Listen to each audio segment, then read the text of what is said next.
Greetings, various people across the grand spectrums of time and multiverse. My name is Alexander Gordon Johans, and I think you might be able to tell I've got a computer working. This this is my old desktop.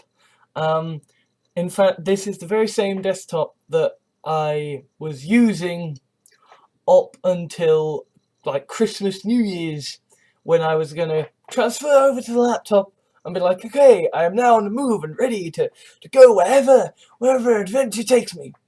And then I stayed at home making videos. I'm currently around my boyfriend. I have not been murdered, which is nice. Unfortunately, I can't get a light here so that there's a nice front light.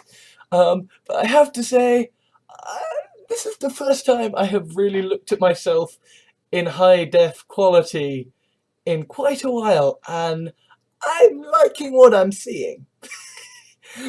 Yes, good facial hair, good facial hair. So yes, I have got a computer working. Um, I have got the desktop working. It turned out the problem with the desktop was dust. Was dust. Just dust. Just dust and overheating, and that's why it wouldn't boot. Of course, the laptop issue is, more severe, and hopefully, laptop will be fixed soon. Um, as the laptop is still more convenient and stuff, but I do now have a working computer that is mine, and that's good. Also, I have very graciously been gifted a Windows 7 PC. So that's good. That's cool. Like that, I now have a way to beat my cookie clicker addiction, which is I can now have a machine that is dedicated to playing cookie clicker. In the sense that, the entire sort of time that I'm, playing Skyrim or Minecraft or, looking for jobs, Cookie Clicker can be working away in the background, slowly grinding up until all of the achieves are gotten. Um, that's one way of cutting the Gordian knot. Um, Now, with regards to the whole everything that's happened, you know, assassination attempts, assassination successes, horrible assassinations, um, and the European referendum and the fallout. I haven't done the research, but I'm thinking that when I finally do a video on all of this stuff, it is going to be about 5 hours long, right? And I'm not sure it's going to be 5 hours long, but like, be grateful if it isn't 5 hours long. Because there is so much stuff to cover, right? I mean, I was listening to Dan Carlin, and funnily enough, it was when I was, freaking out about sort of moving around here because, well, not moving around, but like coming around to my boyfriend's. I was in this sort of dead zone where like things were packed up, and I was sort of and I was trying to sleep, and I was just freaking the hell out because Europe is just like madness. America is madness. Britain is madness, and it's still without. At that point, I was still without a working computer. I was trapped on a tiny tablet. And what's worse is that the tablet charger that I have, it's not here anymore. The tablet charger that I have, basically, it can't actually keep up with the power needed to run the tablet and the screen. So if I turn the screen off, it's fine. It can, actually charge up. It doesn't just keep up with it. It actually gains charge on the battery, and that's good. That's what you want it to do. So essentially, I needed a podcast to listen to, And then I was just checking around going, and I found Dan Carlin's podcast on the European referendum. And now, there are talks that maybe the European referendum could be overturned, right? Like, politically, because David Cameron has not enacted Article 50 yet, he has basically left it to the next Prime Minister, which means that suddenly the whole successor to David Cameron is now like a great hot potato. That people are like, they really want it, but the moment they have it, they want to get rid of it really quickly. Because the moment that they become Prime Minister, the moment that they become leader of the Tory party, they then have to deal with Article 50. And we've already seen just a smidgen of how bad things will go when Article 50 is passed. The pound has been dropped. RBS and Barclays have had to stop trading because it's that bad. So, at a certain point, it'll affect housing prices. And then people will start to panic. And, it's all well and good arguing about, immigration, sovereignty, and, the right to control what we say, and, the EU are corrupt, and, Brussels, and it's all right having all of these reasons. But it gets scary. It gets scary, right? Like, it's all very well arguing philosophically one way or the other. Shall we vote leave or shall we vote remain? But when you see it happen, when you vote leave and it's like, oh shit, genuinely, the crap is about to happen. Like, it turns out the scaremongering was a little bit correct, and actually things are really, really going to be bad for a bit, right? Like, that changes things. That really does change things and makes people reconsider. So there is this movement to essentially have a second referendum, right? And I did read an interesting post in The Independent by someone who was in favour of leave, saying that, if we had a referendum on having a second referendum for the EU, that people would probably be massively in favour of having the second referendum. If only just to make sure, are we still good? Are we still good? Do we really want to do this? Because there are Leave voters who basically said, I want to do this to make a point. Oh shit, we've actually left. Fuck. And to be clear, right, if the Leave if the Leave vote had won by was 70% of the population, I would be backing it, and I would be saying, fine, this has happened, we need to move on, we need to deal with this. But it was 52%. That's a 4% difference. That's a 4% difference in the population. That is even less than the difference between the stay and leave in the Scottish independence referendum, and they look set to be getting another one. And I know by saying that, I'm going to get Scots saying, hey, we want to leave, and that's fine. Like, Scottish politics is not my politics, right? I'm actually in favour of Scotland leaving, Britain, because, quite frankly, I want them to leave Britain so I've got a life raft, right? I want Scotland to break off from the United Kingdom so that there is a little bit of England that is not ruled by Tories, right? That's what I want. But, sorry, I just massively insulted the Scots there, didn't I? I want a little bit of England that is not ruled by... I want a little bit of Britain that is not ruled by Tories. Sorry, I did not mean to insult the Scots by saying that they were English. Because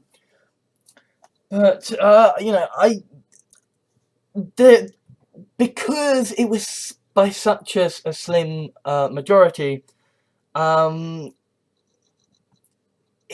there does seem to be a movement in favour of, because it was by such a slim majority, and because we've seen the fallout, or at least some of the fallout, and because people who voted leave are expressing regret, or as I believe it is being called, regret, because it's Brexit regret. Because of this, there is actually a movement for overturning, or at least having the next Tory Prime Minister, or the next the next, or it could be Jeremy Corbyn, it could be, it could be Caroline Lucas, it could be, well, it probably won't be Caroline Lucas, but, or it could be, the SNP. Whoever wins the next, whoever becomes the next president after Cameron, if there is a general election, or if just Boris Johnson steps up, which I wouldn't like, but, whatever happens, there will probably be some attempt to go back to Brussels, get some kind of New Deal, and say, hey, what do you want, the New Deal or still Brexit? Do you want all of that bad shit that you've just seen, or do you want this other shiny new mystery box? And it's like, mystery box, mystery box, mystery box.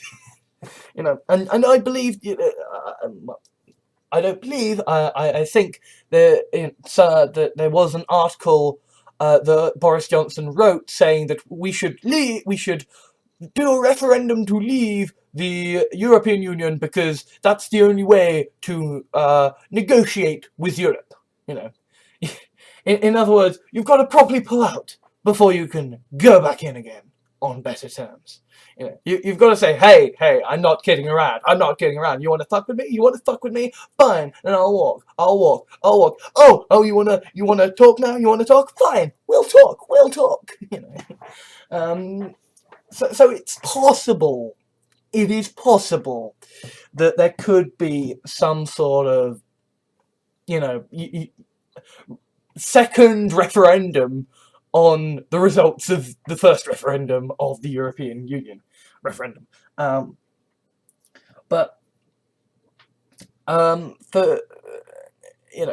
for me, but listening to Dan Carlin's sort of podcast on the subject, it not only made me feel a lot calmer in the moment, because it's like, okay, now the tablet is going to charge, and now I can chill the fuck out and be distracted by Dan Carlin being awesome. But also, Dan Carlin sort of made me gave me some hope, right? Which is that, obviously I did make a video saying reasons why it might be a good idea to vote Leave, because I wanted to make sure that people knew it was more than just, beating the Tories and racism, I wanted to make sure people knew that, yes, the European Union is genuinely corrupt, and yes, genuinely, there are reasons why you might want to leave the European Union. For me, I was voting for short-term pragmatic reasons and long-term pragmatic reasons, namely, I don't trust the Tories one bit, and I really want to beat climate change. But I respect that other people think that those issues can be fought other ways, which is why I would have been totally fine with, well, I wouldn't have been totally fine, but I would have been okay with, okay, the vote won by 70%, let's deal with it. But the fact that it was so slim, yeah. But essentially, because of everything that sort of happened, we're in this sort of neutral ground where nobody really knows what's going on. And almost that's what's worse for people, is that the stress is too much. And I'm actually almost very glad that the computer hasn't been working, because I haven't been able to be as connected to all of this nonsense as I would have felt inclined to be. Instead, I've been, listening to podcasts, watching Let's Plays, and talking to my boyfriend. And so it's like, yeah, the world is ending, the sky is falling, but I'm with my boyfriend, so fuck it. Now, with regards to my perspective on this, it is probably going to be a very long video when it finally comes out. But if you want some good sort of stuff if you want something to listen to as a kind of interesting analysis of the situation, I do recommend Dan Carlin's Common Sense podcast and the latest episode, the one on the European Union referendum, because that really, it doesn't just look at, okay, well, it's racist, okay, well, this is bad things, okay, well, the pound has dropped. It's looking at kind of, okay, what does this mean in terms of realpolitik, right? what does the, like, it's sort of, you know how people are saying, you know, hey, if you vote for Trump, you're voting for a fascist, right? There are people who are going to vote for Trump just because they don't like Hillary Clinton and they want to send a fuck you to the British, to the American establishment. Probably to the British establishment as well, because the British media has not exactly been fond of Donald Trump. But you know, like, there is probably going to be a lot of people who are going to vote for Trump because fuck it, let's just watch this burn. You hate him, so I like him, right? And kind of what Dan Carlin is doing is sort of looking at the sort of reasons that people might have voted Brexit that are not what the campaigners have said. Sort of the sociological reasons why people are like, you know what, everybody's against this, I'm voting for it. And kind of that's a sign of the sort of increasing civil unrest with the fact that essentially the rich are sucking up more and more and more of the money, and the poor are starving, and you know, all they're doing is they're, you know, saying, well, you've got iPads, so just eat cake, you know. It's a very let them eat cake, Marie Antoinette philosophy that the rich people are talking about now, and you really don't want to be drawing up French analogies when, you know, the people are unhappy, you know. People have already been singing La Marseillaise, you know, and there was a cancelled event in support of Jeremy Corbyn that basically happened anyway. And so, yeah, the sort of the rich people and the Tories should be getting a bit nervous right now. Things are getting a bit heated, you know, we're seeing assassination attempts, assassinations. Things are getting scary. Excuse me, I have to stop this. Sorry about that. So that was just I just had to pause that the recording there for a minute because somebody had to do something. But yeah. Listen to Dan Carlin, his sort of podcast on that, if you want something to listen to sort of earlier, then I'll probably get something up, because there is a lot to unpack about the referendum and stuff. And with regards to other stuff, like the Windows 10 video and stuff, I will get around to those in due time. I just wanted to sort of do a message, sort of a video to sort of celebrate that, yes, I have got a computer working, and I've got a computer working, and I do indeed have my software and stuff, so yay. I can edit now. I will compile this and upload this, and I just want to say sort of normal business shall be resumed-ish. So it's going to be a different filming location, and the light's probably not going to be amazing for a bit, but obviously this is better than the old setup. Well, I say the old setup, I mean the tablet.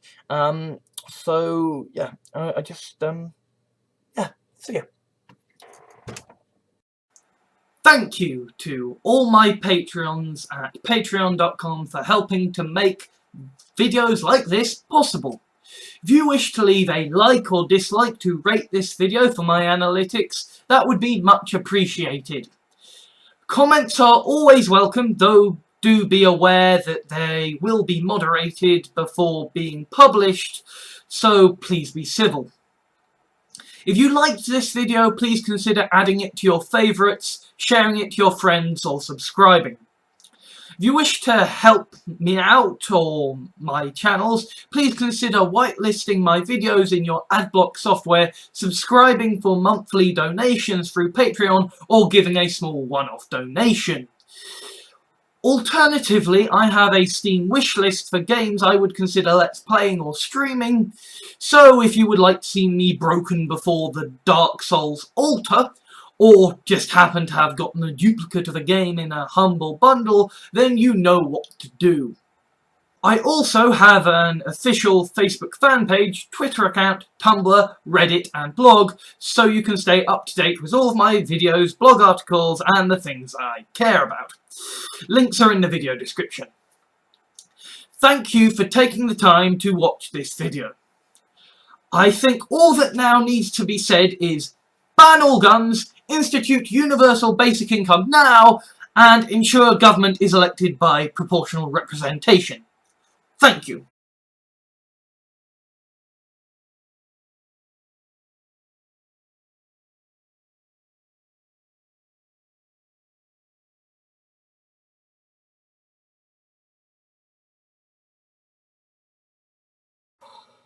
Greetings, ladies and gentlemen across the grand spectrums of time and the multiverse. My name is Alexander Gordon Johans. Now, my desktop is fixed. My laptop is fixed. These are good things. These are good things. But times they are changing. And as I come back to this new channel, I have something new to show off, a new thing to be seen. You might have noticed that new animation, that new trailer, that new intro sequence. This is the beginning of something new, a new era for my videos. Now, I don't know how things are going to be for a bit. Life is weird. Politically, things are strange, and personally, things are strange. So I don't know what's gonna happen, but I do know that this is a time of change, that the old static status quo of X following Y, except that isn't how X and Y follow each other, you know. The old status quo of, you know, one thing happening after another, and the constant wheel of da da da da da da da da da is at an end. Now it is not just the same day every day. It's not just the same dull life. And so I wanted to talk about universal credit, and particularly I wanted to talk about something that I've been saying for some time now.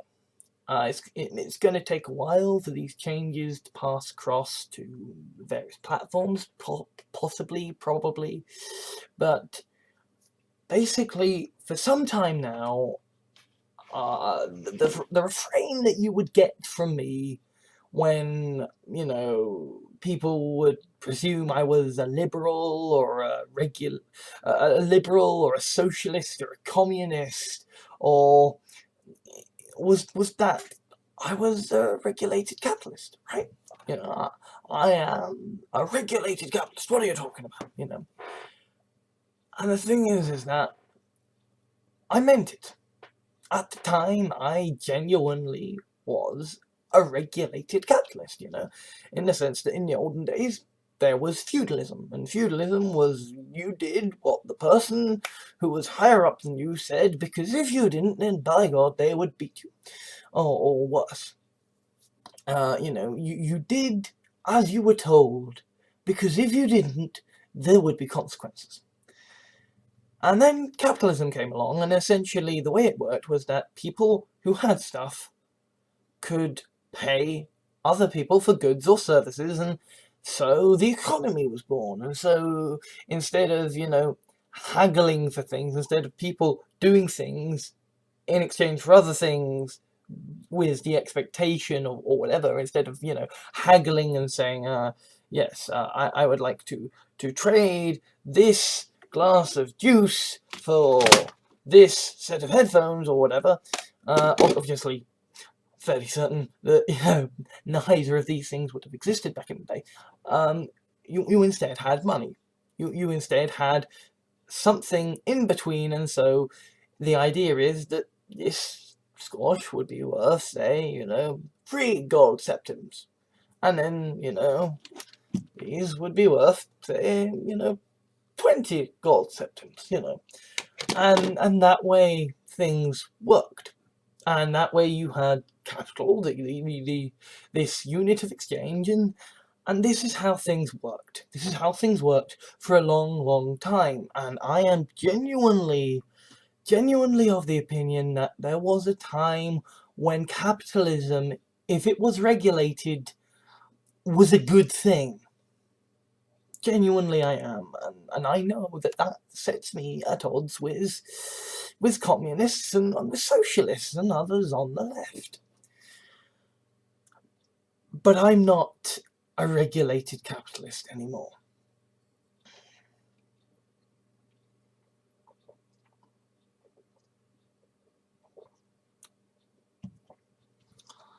Capitalism cannot be regulated anymore.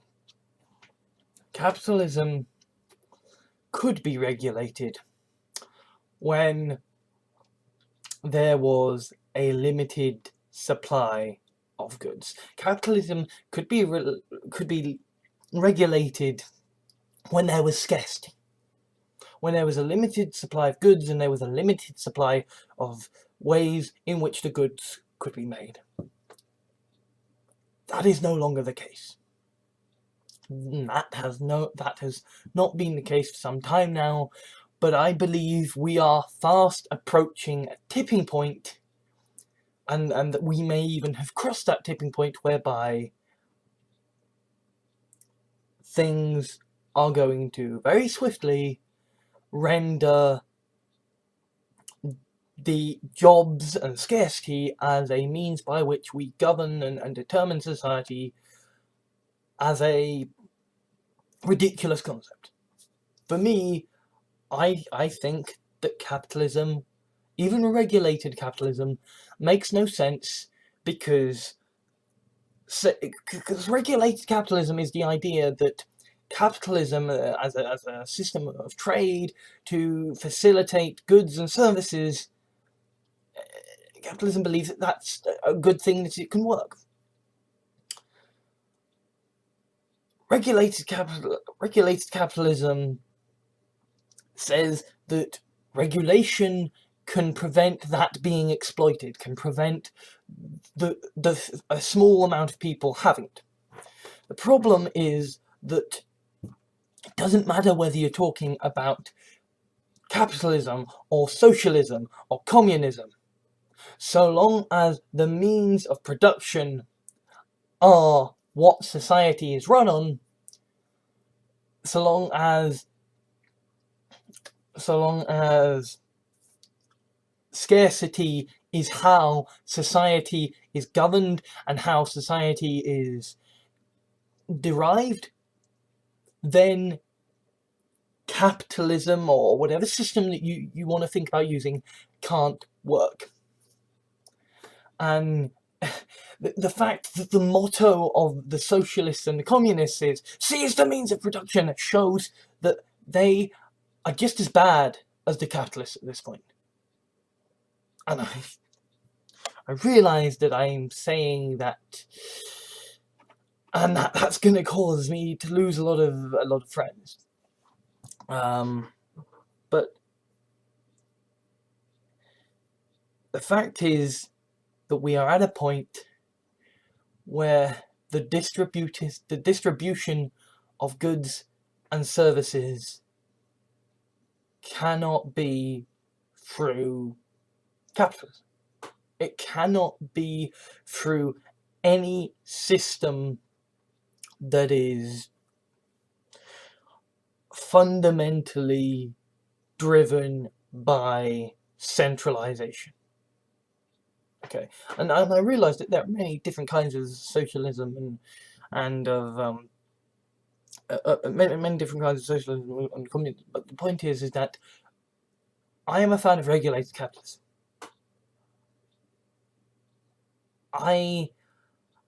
Or at least I was, right? So you know, if I'm going to think of a left-wing sort of socialist communist system, I'm going to think of something that is similarly regulated, except you can't have a regulated system because any system that is built on on scarcity of goods and of services is doomed to fail. Okay, so let's say Jeremy Corbyn gets in, and let's say he raises the minimum wage. Let's say Bernie Sanders gets in, he raises the minimum wage, and let's say that you strengthen the NHS and that you radically reinforce the welfare state, and you make the government side more with the unions, and you make sure that the laws are on the side of the unions. So what you are doing then is you are basically ensuring that there will be more and more unemployed people. Because we are at a point now, or we are very close to a point now, or we may even have crossed the point, where actually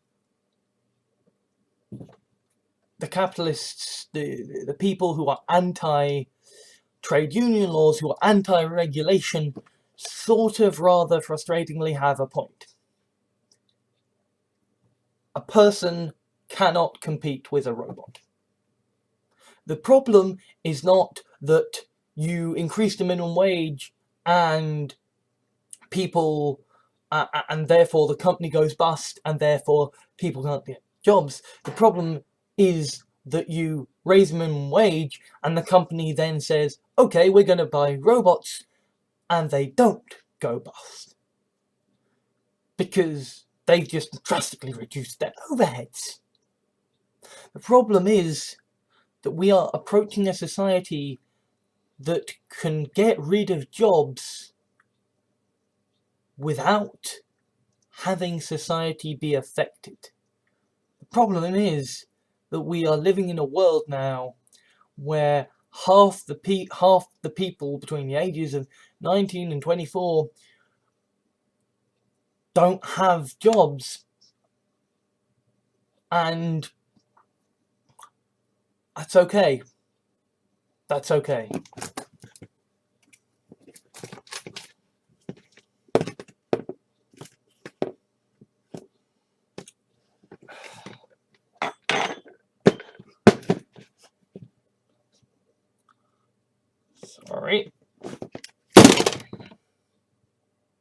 Sorry.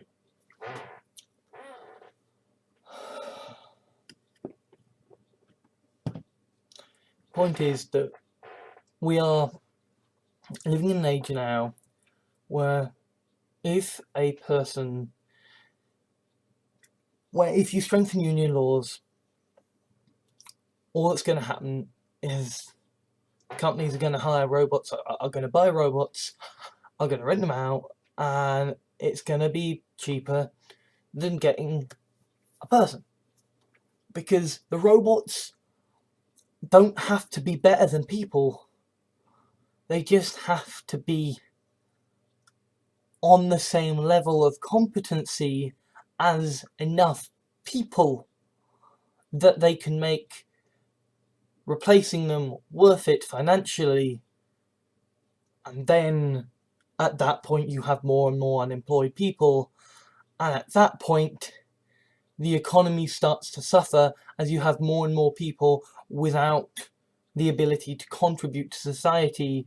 The amount of money flowing through the economy starts to dry up, and the economy, capitalism, dies. Capitalism is winding down, and you can't regulate it. So what do you do? What do you do? What am I now? I am a techno-progressive. I believe that we must hasten the progression to a technological post-scarcity society. And the way that we must do this is by instituting a national health service, by instituting a universal basic income, and thereby encouraging people to get rid of jobs. Okay, capitalism is going to limp on for a while, and it's going to get worse. Now, with universal basic income, what will happen is that people will not do their jobs unless they want to. Because they know that if they don't like their jobs, they don't have to do them. Because there will be a basic income that they can go on, and the thing is, the companies will be okay with this because they will have more people able to buy their products. Okay? Suddenly you have every citizen of a country with spending power again. Okay? And yes, some companies are going to suffer. Some companies aren't going to be able to pay their employees more. Some companies are not going to be able to have robots to do the jobs.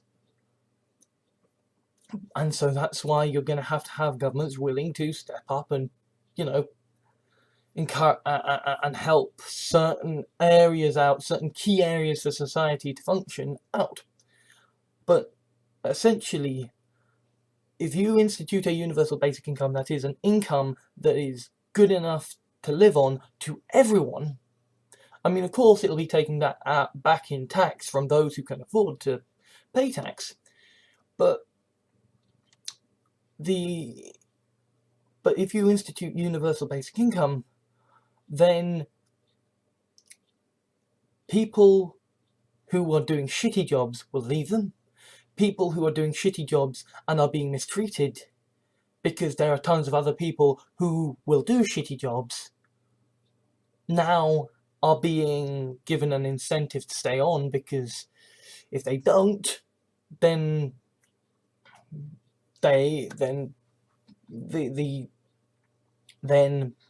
basically they're going to walk, right?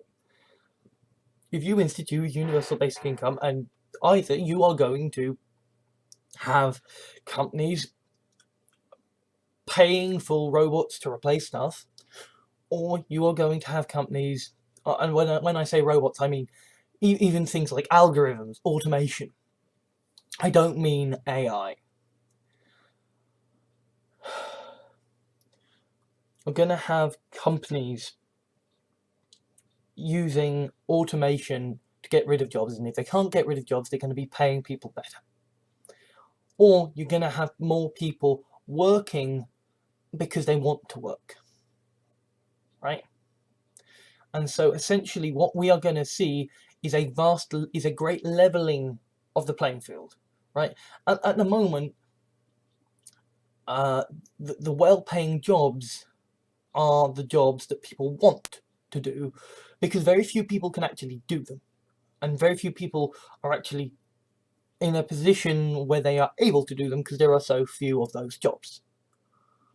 The moment that you transfer to a universal basic income economy, then those jobs are going to be the jobs that people want to do, and so they aren't going to be paid as much. And therefore there is going to be a decreased demand for them. But at the same time, we are going to see increased productivity in terms of society, because even people who are unemployed are going to spend a lot more time educating themselves, are going to spend a lot more time giving back to society, right? I mean, this is the thing. I'm someone who likes to work, who needs problems to solve, right? And I'll be completely honest. I feel shit and like I haven't contributed enough to society.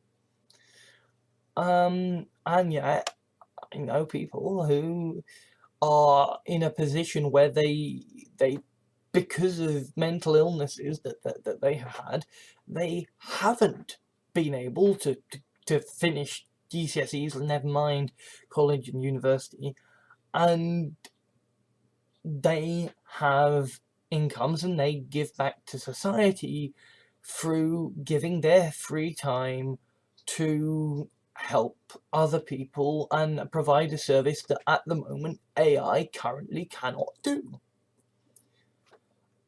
And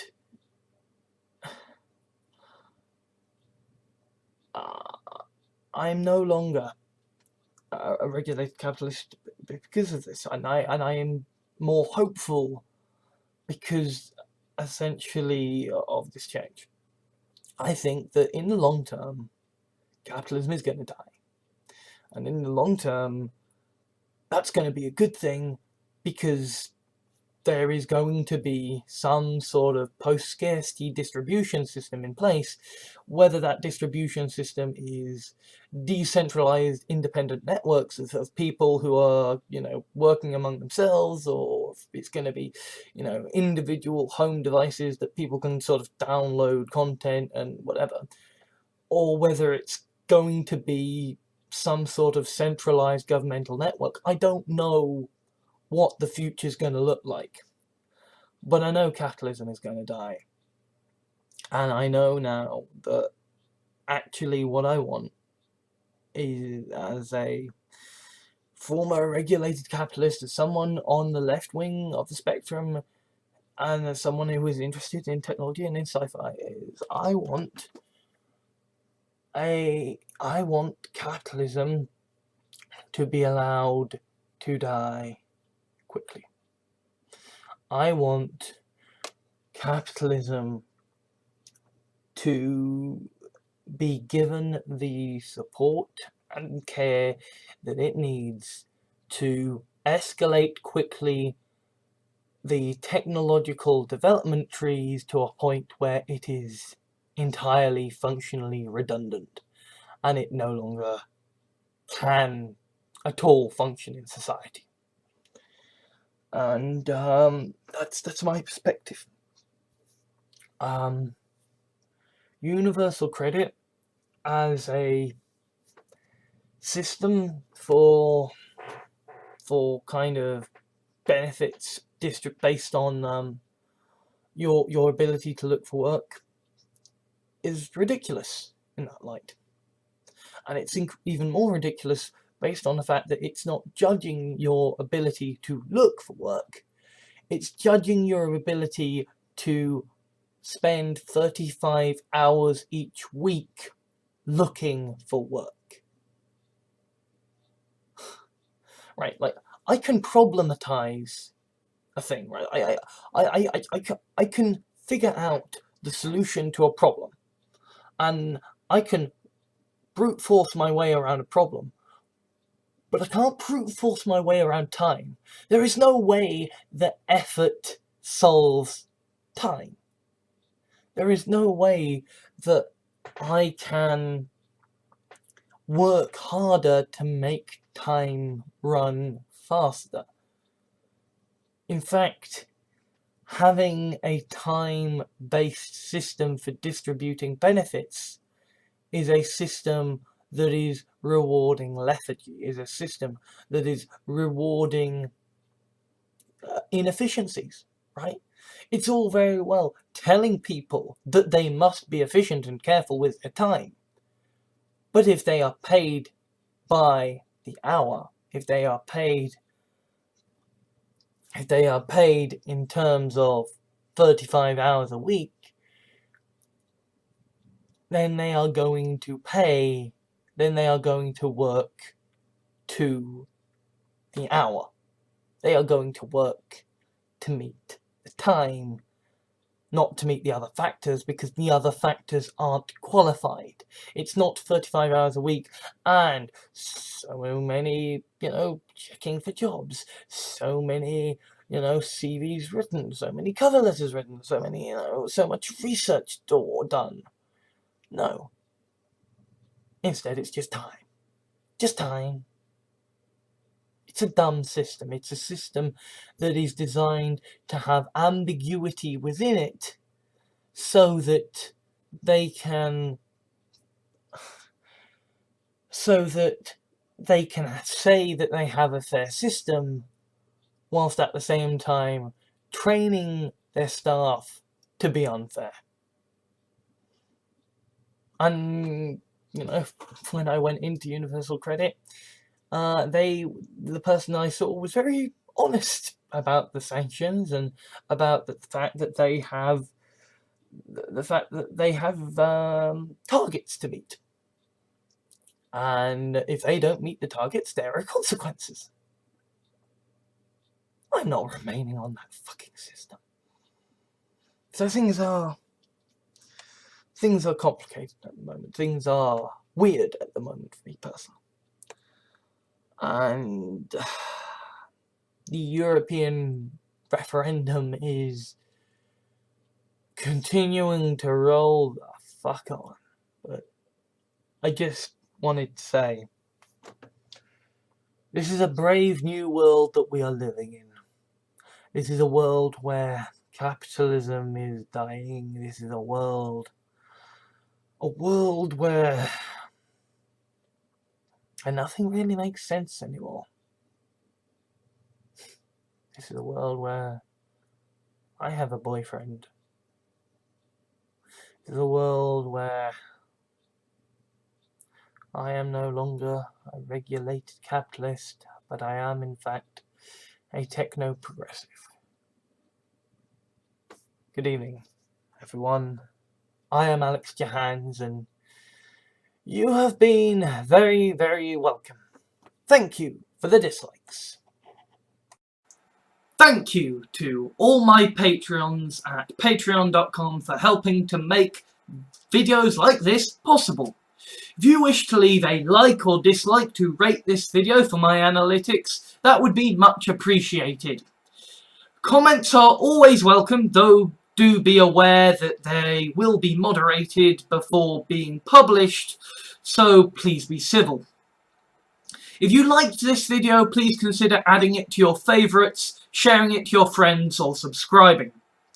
If you wish to help me out or my channels, please consider whitelisting my videos in your adblock software, subscribing for monthly donations through Patreon, or giving a small one-off donation.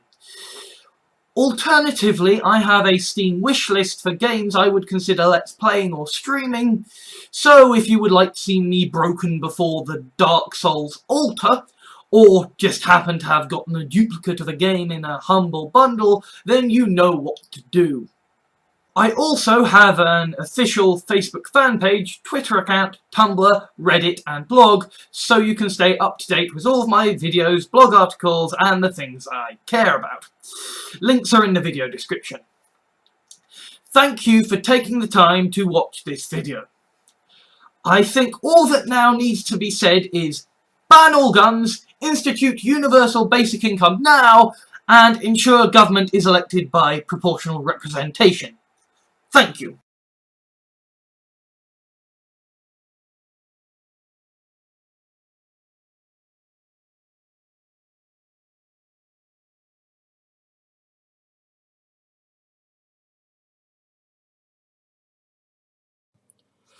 Greetings, various people across the grand spectrums of time and the multiverse. My name is Alexander Gordon Johans.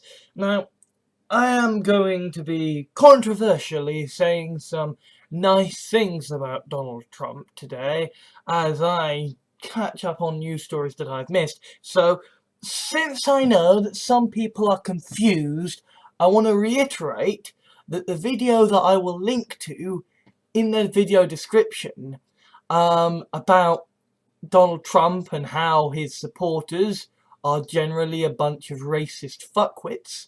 I meant everything in that video, and that I stand by the statements I made in that video, and that in fact, yes, Donald Trump is a failure.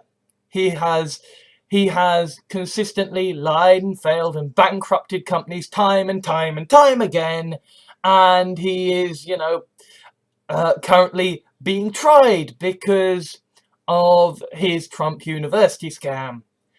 Basically, what I'm saying is that Trump is a liar and a crook and an idiot. You should not vote for him. And no, neither should anybody else. And I know that there are people here who are very concerned that I said things that they didn't agree with. And they think that I should regret this because there are children watching, there are 12-year-olds watching. Yes, this is left-wing propaganda. I will remove your comments if I do not like them. If you don't like that, feel free to fuck off and do literally anything else. You know, why don't you sharpen your pitchforks, you know, or load your AK-47s for when the time comes that, you know, the government come to take your guns away or whatever it is you fantasize about. Because you see, I really, really don't care about you guys. I have a hate base, and I'm okay with that. They make me money. Their hatred, their dislikes, they help me. But that doesn't mean that I'm gonna give us the slightest flying fuck if they dislike what I do.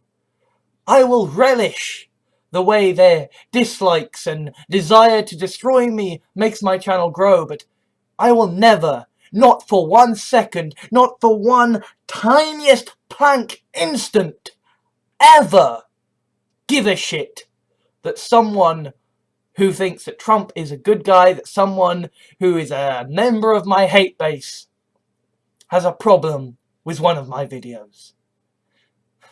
Although I will say that after so many people complaining about long videos, it was nice to see somebody actually thanking me for making a video that was less than 30 minutes long, considering the average video is generally an hour long. So, you know, maybe some positive reinforcement instead of telling me I'm a cunt would actually help. Sorry, no, not cunt, cuck, because that is the word that the far-right bigoted shitheads use, isn't it? Yes. So, anyway, let's talk about Donald Trump. Specifically, one of the news stories that I missed whilst I was sans computer and was limited to a tablet was the fact that there was an attempted assassination attempt against Donald Trump. Now, of course, this has been talked about, this is old news, right? So I'm not gonna, you know, break the story. Instead, I'm going to analyse it. First thing is that, obviously, assassinations are a bad thing. Killing is a bad thing. But then there is this idea of utilitarian morality, and, you know, like, surely the death of a populist demagogue before he can perform a negative action is a good thing, you know? Like, you know, if you could kill Hitler before he invaded Poland, you know, that would have been a good thing. No, if you could kill Hitler before he went out to do all the horrible things he did, that would be a good thing. And after all, he took his life in the end. So, you know, it's utilitarian morality. It makes sense under utilitarian morality. An assassination attempt could be justified. Except, at this stage, an assassination attempt against Donald Trump would only backfire. Okay? And it seems that, fortunately, because the assassination attempt was by a white British guy who had overstayed his visa, that Donald Trump didn't really care. And because it failed, yeah, it's like a white guy tried to kill Donald Trump. Anyway, so moving on, back to blaming all of the colored people and the Mexicans and all the people who clearly look different. Because you see, it's not actually about immigration. If it was about immigration, Donald Trump would have said, these British people are coming over here, invading our country. I mean, after all, 4th of July is about the British, right? Independence Day is about independence from the evil Brits, right? Which, you know, obviously I, as a self-loathing British guy, would commend, you know? Be free, celebrate, use your famous rights to bear arms to defend yourself against the Brits. But you don't actually care about the people who, you know, conquered your country and, you know, impose taxes upon you that you rebelled against, and that, the very right to bear arms was created to defend against. No. No, you care about the people that you have been living relatively peacefully alongside for many, many decades and many centuries. You care about the people who aren't a threat because they can't walk among you. You care about the demon that is visible, not the demon that is invisible, right?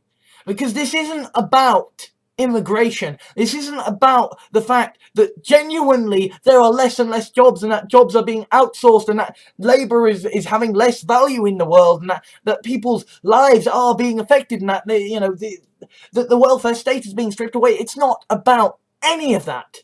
What it is about is that Muhammad Abdul is a name that sounds strange to George Jefferson.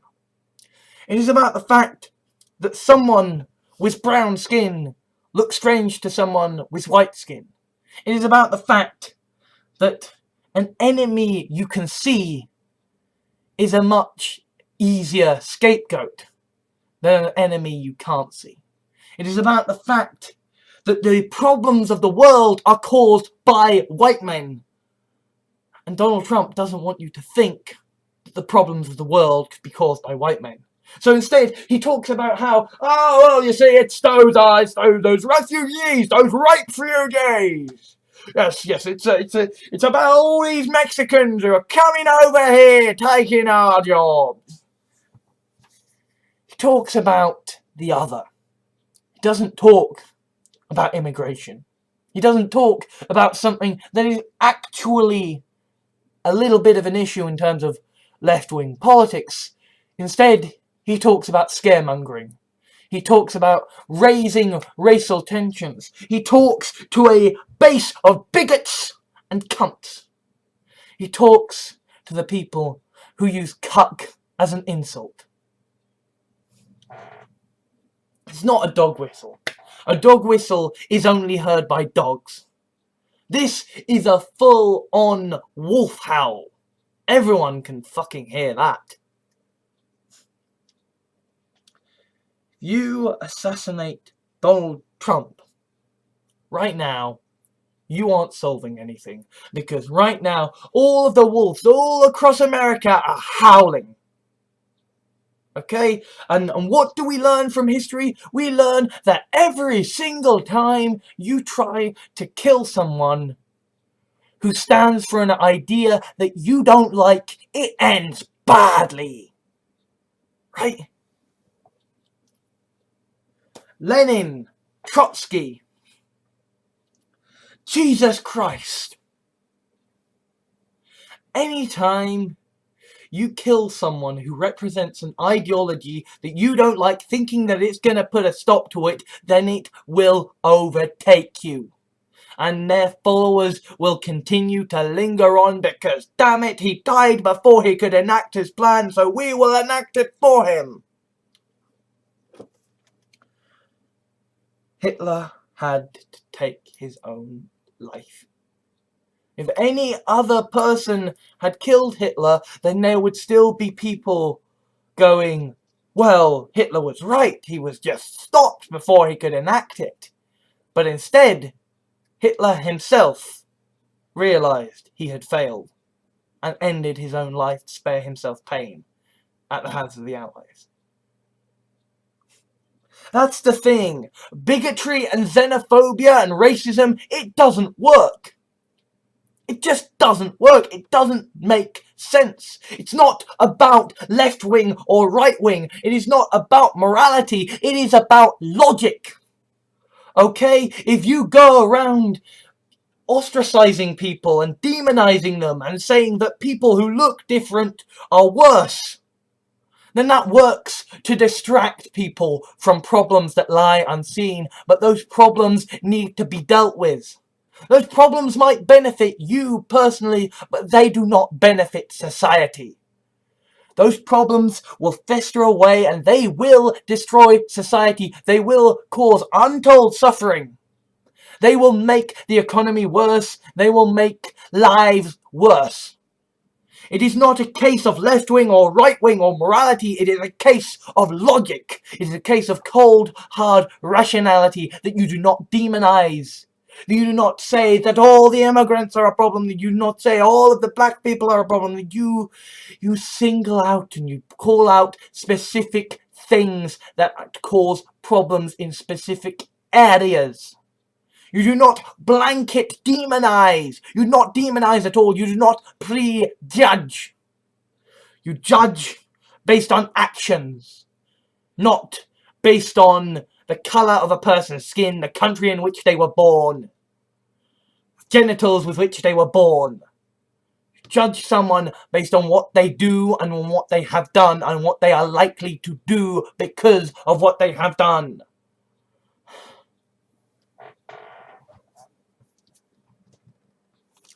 If you kill Donald Trump before he has failed, then all you are doing is saying to all the bigots that he is howling to that they can still try again. If you are going to kill Donald Trump, if you are going to assassinate him, if you are going to try and take out the great serpent by taking out its head, then you have to do it the moment that he goes too far. And too far is not when he can still be defeated democratically. Too far is when he announces genocide. Okay? When he just starts deporting Muslims, you don't assassinate him. When he starts putting gays on registers, you don't assassinate him. When he starts going around suggesting that all those who are not rich should be put on registers, and you don't assassinate him. The only time that you assassinate Donald Trump is if he decides to use all the power and influence to go out on an assault. Because that is the moment when the utilitarian morality would be on your side. You don't kill him before then, because if you kill him before then what you are saying to all his supporters is, well, he just didn't go far enough, we just need to try again.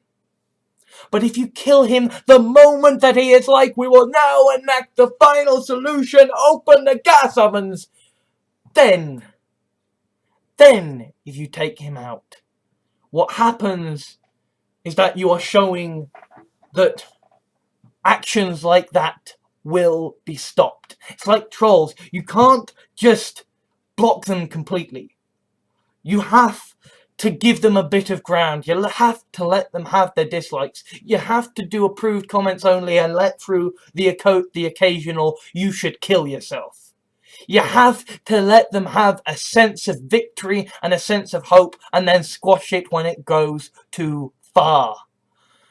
Because the fact is that unless you let these people have a little bit of breathing room and a little bit of area where they can vent and scream and shout, then all of that anger is just going to explode some other way.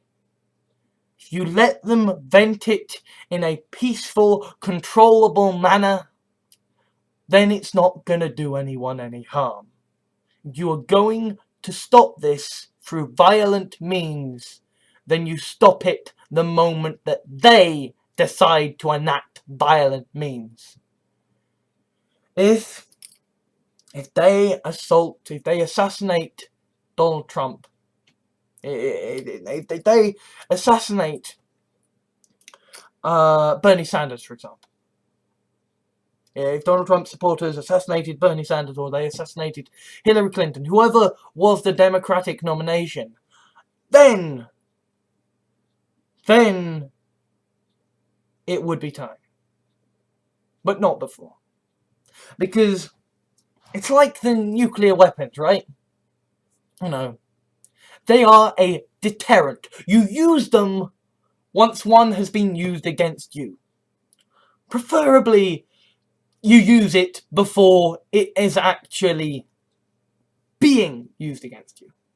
But you wait until they actually push the fucking button. Until they actually commit to doing the action. Because the only way that violence can work as a threat defensively is if it only happens when someone is actually violent towards you.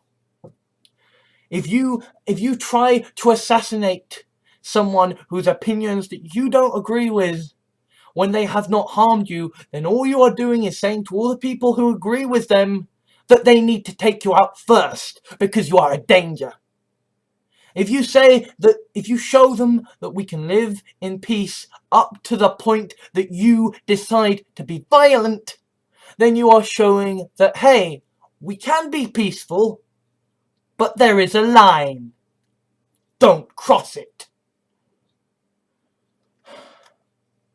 And I'm not gonna pretend like that line doesn't exist. Because it does exist. And because the fear of Trump, the reason that Hillary is so much more worthy to vote for is that he could cross that line. That's the fear. That's the tension. I don't think it's possible. Okay? I actually think that Donald Trump is smarter than he thinks. Than we think he than we think he is. I don't think he is as racist as he is portraying. I think he's playing to a crowd, and he is riling up a crowd to get votes, to get money, and that once he is in power, he will listen to his advisors, and his advisors will not be the racists. His advisors will be calmer. His advisors will not want to bankrupt the country. His advisors will not want the country to end up in a nuclear war. And of course, Congress could stop motions being passed. Senate could stop motions being passed, you know. Donald Trump will have power, but I do not think that he will genuinely cross that line. He could, and that's why you shouldn't vote for him.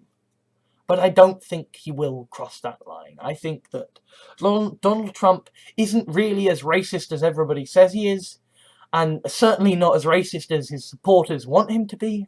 And I think that even if he was that racist, that when he was in power, he would have supporters and advisors and bureaucrats who would water down his ideas and stop them being so bad, and Congress would prevent the really worse ones, and heck, if it came to it, he could be stopped, you know?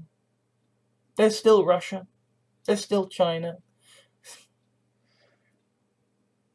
And if it came to it, the European Union might step in.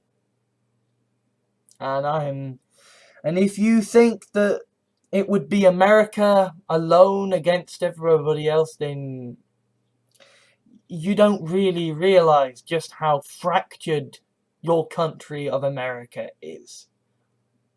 Alright? I have already made videos calling for peace, calling for people to put down their arms and to not raise violence against Donald Trump and to not raise violence against his supporters. If it came to it, if Donald Trump crossed that line, then you can be damn bloody certain that the American citizenry would rise up to stop him. Not you, maybe. Maybe not your family, maybe not your friends. But the people would rise up. If he crosses that line, then he will be stopped. And he will be stopped violently if necessary. So, my message is, don't cross that line, Donald Trump. Don't cross that line, Donald Trump supporters. And to people on the left, don't cross that line yourself until he has made certain that he is in a position to cross that line, and he has made certain and very clear that he intends to cross that line. Because until that line is crossed, all you will be doing is stirring up anger that will explode in your face and burn everyone. If you're going to do this, if you are going to commit a very grave and terrible act in the name of the greater good, then you need to time it right. And the time is certainly not now. For what it's worth, I'm not going to be saying when the time is right either. Because I think that even if I held a gun in my hands and Donald Trump was before me and he was ready to pass a bill, or he was already signing it and it was just needed to be given away to somebody else to commence extermination, I'm not sure that even then that I would have the strength or the ability to break through my own innate pacifism to stop him. Not through violence, anyway. That's just not the kind of person I am, even if utilitarian morality is on my side. Fortunately, though, there are plenty in America who don't give a fucking shit about pacifism. So if Donald Trump does cross that line, then there will be people to stop him. So, people, calm down. It's okay. No one is going to get assassinated. And nothing bad is really going to happen in America. Yes, the economy will be tanked. Yes, more wars will be started. Yes, people will starve and suffer as America is run improperly. But you know what? All those things are going to happen regardless of whether you vote for Donald Trump or for Hillary Clinton. So anyway, I'm just going to say goodbye for now. And I will be doing a video on the EU referendum very soon indeed. And I have no idea how long that one is. But please, don't be surprised if it ends up 5 hours long. Thank you to all my Patreons at patreon.com for helping to make videos like this possible. If you wish to leave a like or dislike to rate this video for my analytics, that would be much appreciated. Comments are always welcome, though do be aware that they will be moderated before being published, so please be civil. If you liked this video, please consider adding it to your favourites, sharing it to your friends, or subscribing. If you wish to help me out or my channels, please consider whitelisting my videos in your adblock software, subscribing for monthly donations through Patreon, or giving a small one-off donation.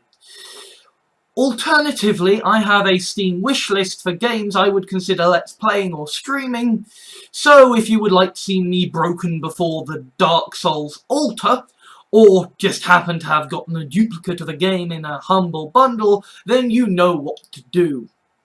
I also have an official Facebook fan page, Twitter account, Tumblr, Reddit and blog, so you can stay up to date with all of my videos, blog articles and the things I care about. Links are in the video description. Thank you for taking the time to watch this video. I think all that now needs to be said is ban all guns, institute universal basic income now, and ensure government is elected by proportional representation. Thank you.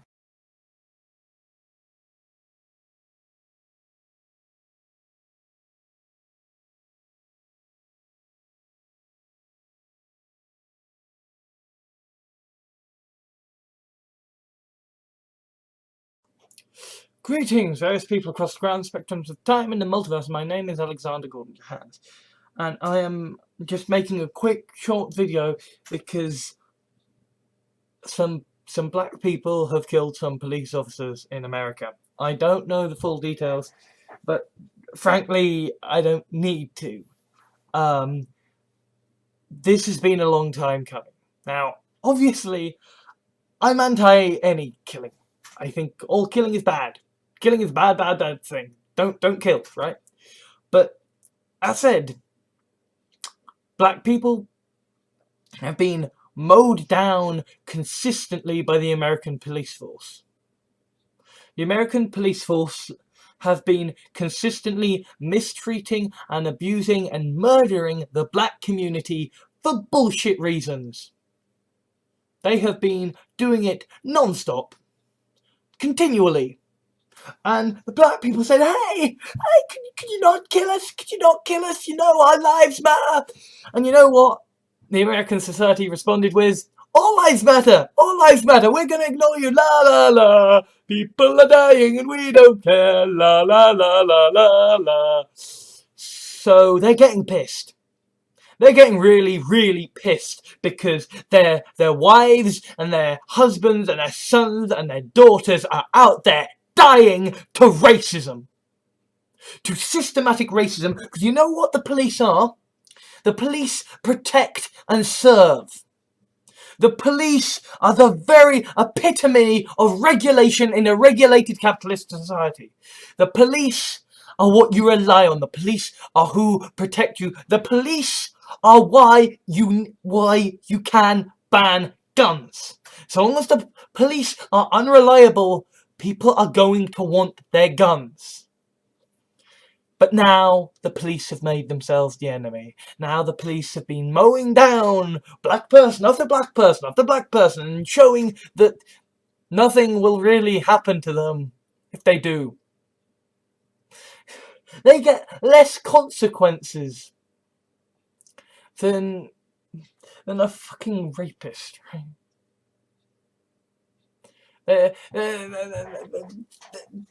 They get nothing done to them, right? You know. So what? They you know, it's like it's America, racism all the time. You've had slavery. You've got names. You've got roads named after slave owners. You know. America doesn't give a shit about black people. They die, so what? Fuck it. You know, they're a predatory race. You know, Hillary Clinton, the woman who is standing against the racist Donald Trump. She passed the Super Predators bill, and when she was running against President Obama, she ran on a policy of saying that he was a monkey man and that the right wing shouldn't elect a monkey man. This is America in 2016. You have a massive fucking problem with racism. A massive fucking problem with racism. So yeah, they're sick of it now. They're sick of it now, and guess what? They've got fucking guns. There's guns everywhere in America, so you know what? They're not just going to sit back and let themselves be murdered by policemen. They have the ability to arm themselves and defend themselves against policemen, so since they know that policemen will, you know, shoot first and not ask questions later, they are going to shoot first occasionally themselves. Now, I hate murder. I hate killing. I hate suffering. But I said about Donald Trump, the assassination of Donald Trump, that if it happened, that you'd have to wait for the time to be right, because if you do it too early, it's not going to help. This is fucking why. Because what you have now is a load of very angry black people who are very, very upset because nothing is being done. Now, I could make a video pretending like, yes, black people, put down your guns, be mowed down by the masses as police officers, kill you all because they don't give a shit because the law doesn't apply to them. I could appeal for peace. But it won't help. It won't help. So instead, I am going to send a very sincere warning to the American police force. These people are angry. These people are angry and they are hurt and they are seeing that nothing is being done. I am, in fact, very much in favour of the police force, right? I want there to be a much better funded police force that has many more powers so that they can, in fact, take the guns away from the American people. Because I think the American people having guns is a very stupid idea. I want the American police force to have a well-funded, well-staffed agency and police force in every single town and city within every single state in America. That's what I want. I am very, very pro-cop. But you can't keep murdering people without expecting them to one day fight back.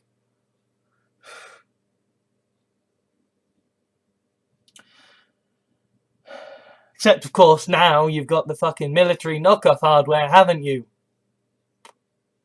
So, guess you've basically created guerrilla warfare and terrorism within your own towns, and you're basically creating a full-on race war within your own country now, because instead of addressing the racism within your police force, you let it fester and grow and take over your police force. And now the black people are angry and they are sick of the constant death. They are sick of the excuses. They are sick of the sops to try and make America calm the fuck down and fucking address its racism. Oh, you've taken down the Confederate flag. Oh, that makes it so much better that Uncle Johnny got murdered. Oh, Chris Rock gave a speech about how the Oscars are racist, about how they're white. Oh, that makes it so nice that little Timmy got mowed down. People are dying.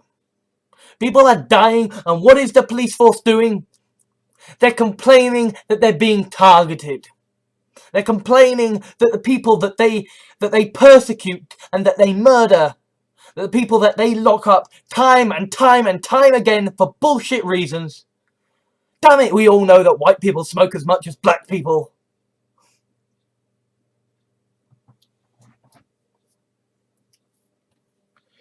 Fact is that there is racism in America. There is a fuck ton of racism in America. And instead of addressing that, we're addressing the fact that some black people have fought back. How many times have police officers killed black people because they were scared and worried? But this is what the media's going to talk about. Well, you see, the black people are fighting back now. The black people are fighting back. You see, they're super predators. They're super predators. No, this is what it looks like when you decide to let the peasants eat fucking cake.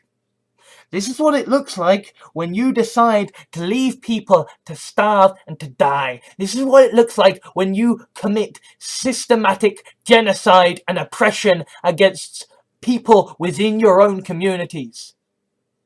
Occasionally, some of them get a bit fucking sick of it and decide to fight back. Now, for me, I want all violence to stop.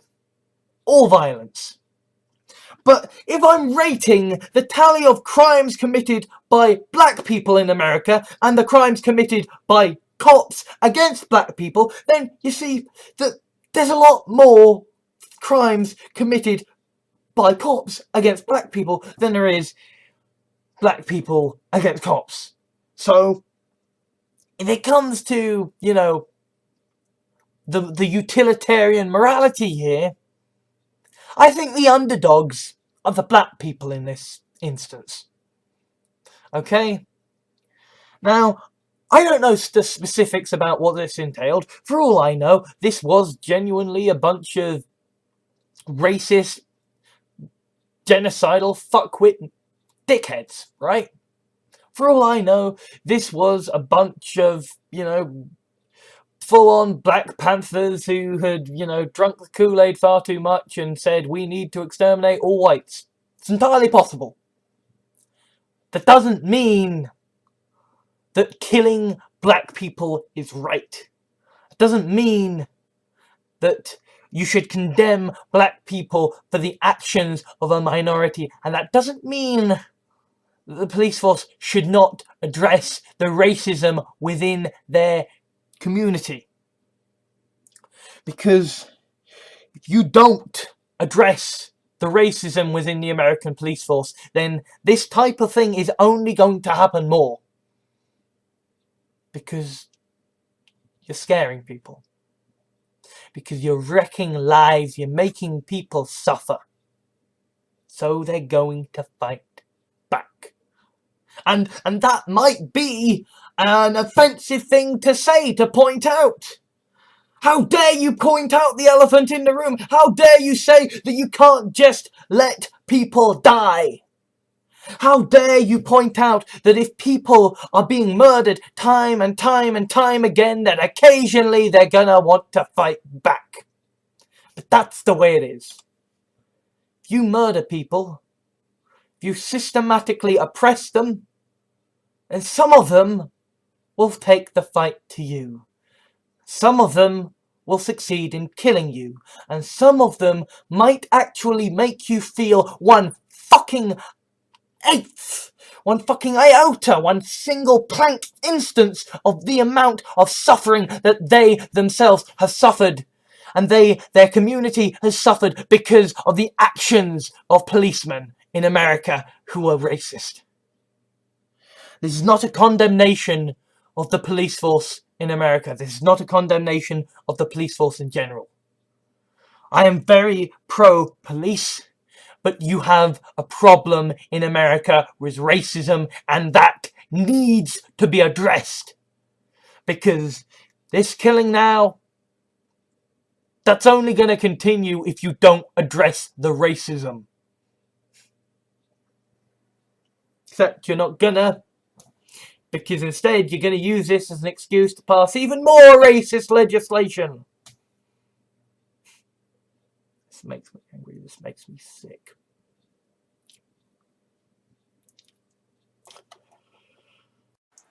Thank you to all my Patreons at patreon.com for helping to make videos like this possible. If you wish to leave a like or dislike to rate this video for my analytics, that would be much appreciated. Comments are always welcome, though do be aware that they will be moderated before being published, so please be civil. If you liked this video, please consider adding it to your favourites, sharing it to your friends, or subscribing. If you wish to help me out or my channels, please consider whitelisting my videos in your adblock software, subscribing for monthly donations through Patreon, or giving a small one-off donation. Alternatively, I have a Steam wishlist for games I would consider Let's Playing or streaming, so if you would like to see me broken before the Dark Souls altar, or just happen to have gotten a duplicate of a game in a humble bundle, then you know what to do. I also have an official Facebook fan page, Twitter account, Tumblr, Reddit and blog, so you can stay up to date with all of my videos, blog articles and the things I care about. Links are in the video description. Thank you for taking the time to watch this video. I think all that now needs to be said is ban all guns, institute universal basic income now, and ensure government is elected by proportional representation. Thank you.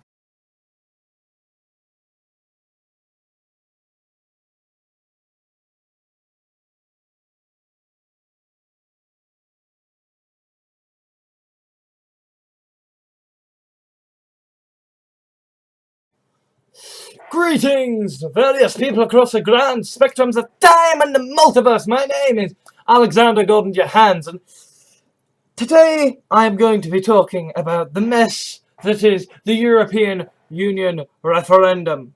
Now I have my glass Diet Coke, I have the dressing gown of no fucks given. So, settle in, lads, because it's gonna be a long one, because we got a lot of ground to cover, and you know what?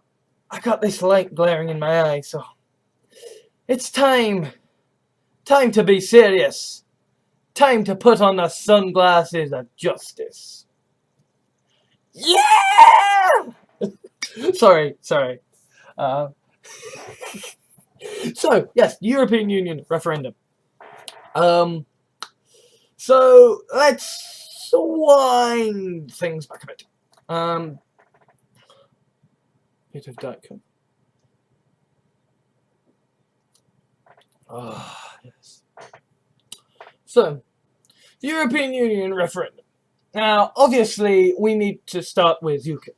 Okay, UKIP had obviously been campaigning for for the UK to leave the EU for quite some time, and because UKIP are a bunch of racist right-wing bastards, because they were literally founded by a bunch of racist right-wing bastards, people thought that wanting to leave the EU was a racist right-wing bastard kind of thing to want to do.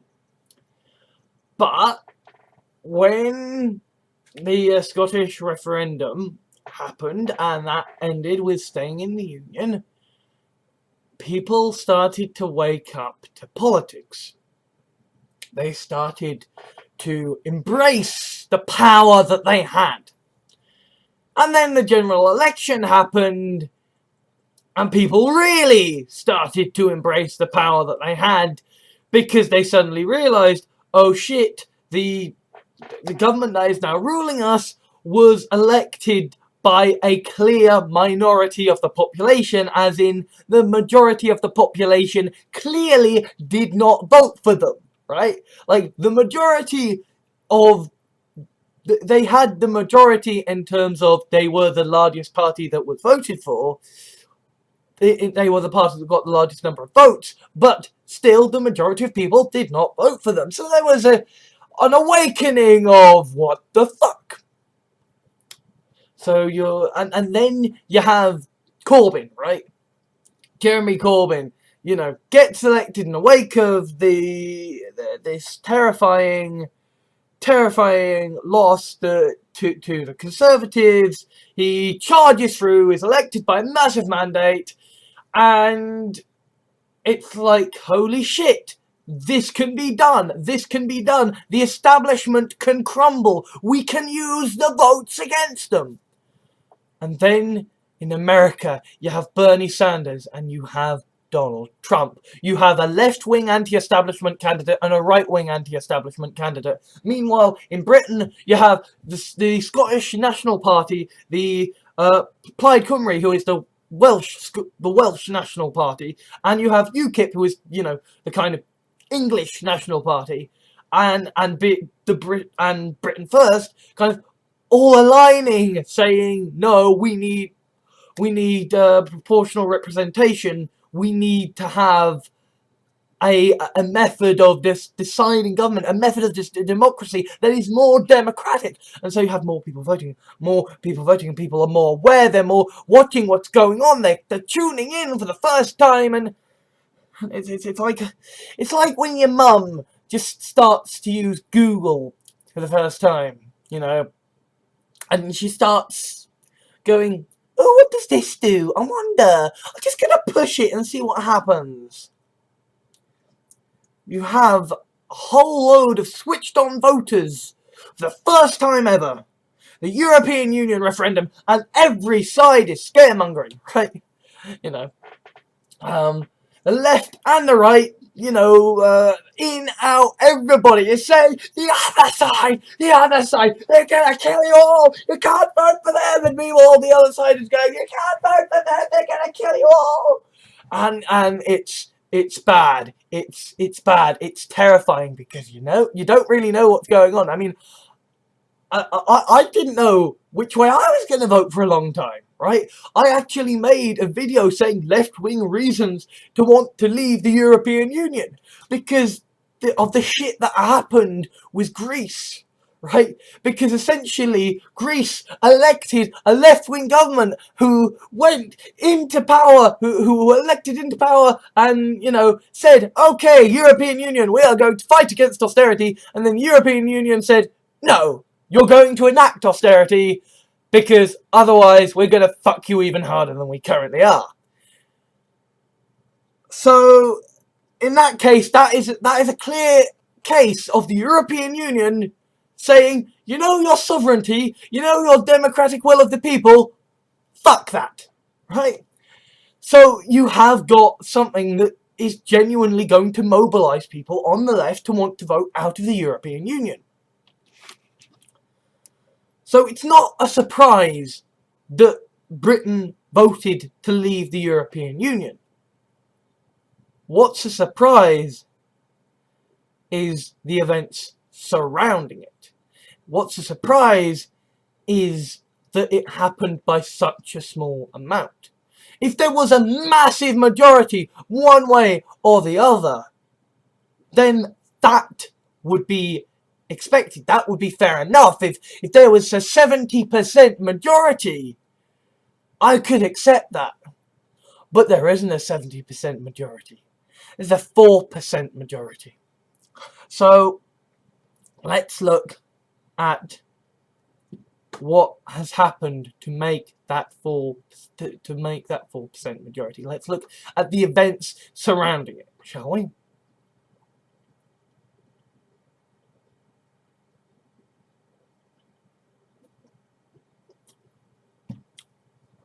The first is that we started bombing ISIS in Syria. And because we started bombing ISIS in Syria, the Syrians said, fuck this, we're out of here. And they started crossing to every fucking border they could, because holy shit, there's bombs, they're gonna blow us up, they're gonna kill us all.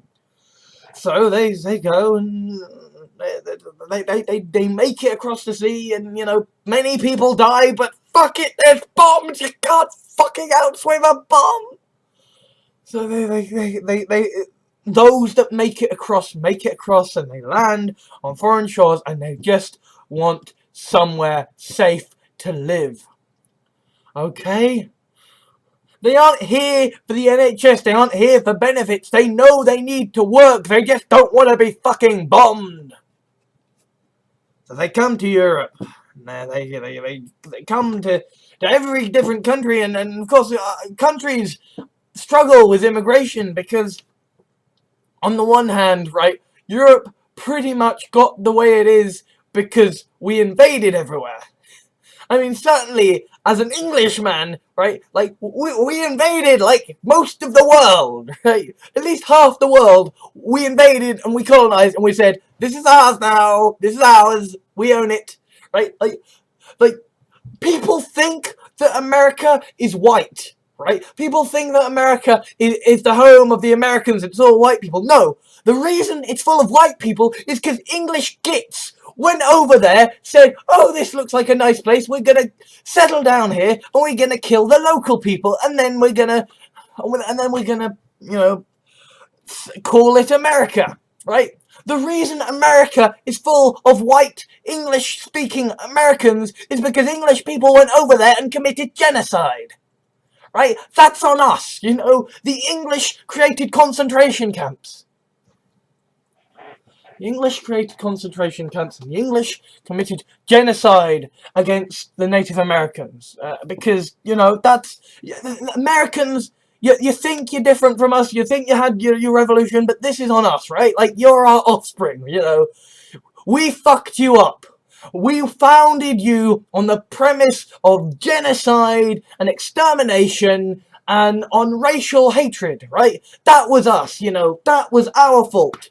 We fucked it up, and we made you anti-taxation because we taxed you a little bit too much when you were growing up, and now you're fucked up and you don't like taxes, and you don't like an NHS, and you're just like, why can't I have everything for free? And so your people starve, and so you've got Donald Trump campaigning on a petition of on a platform of anti-immigration, campaigning on a platform of building a fucking wall, right? He clearly isn't gonna build the wall, but that's the one thing anybody fucking knows about Donald Trump at this point, is that he's gonna build a fucking wall, you know? Hey, you're criticizing the wall, well guess what, it just got 10 feet higher, you know? And so Donald Trump is making the immigration issue more known about, as people in Europe are having, refugees swarm their borders, and they're terrified, right? This is a case where the refugees are terrified because they're like, "The fucking bombs there, you're bombing our homes! Please, just let us live, please don't bomb us." Meanwhile, the people who are manning the borders are like, "Holy fuck, it's the fucking zombies!" Right? You know, this isn't calm, this isn't rational, but this is a very human reaction, right? In that border control in the European Union is very relaxed, right? Border control in the European Union is like regulation in America. We're very laissez-faire, right? We're just like, hey, it doesn't matter, we're all friends, we don't need to worry. And then suddenly, there's a whole load of terrified people running for their lives straight at you. And they're going, they're gonna kill you. And all you see is a load of terrified, screaming people, speaking words that you can't understand because they're not from your country, and they're running towards you. People get scared. People get scared. People get fucking scared.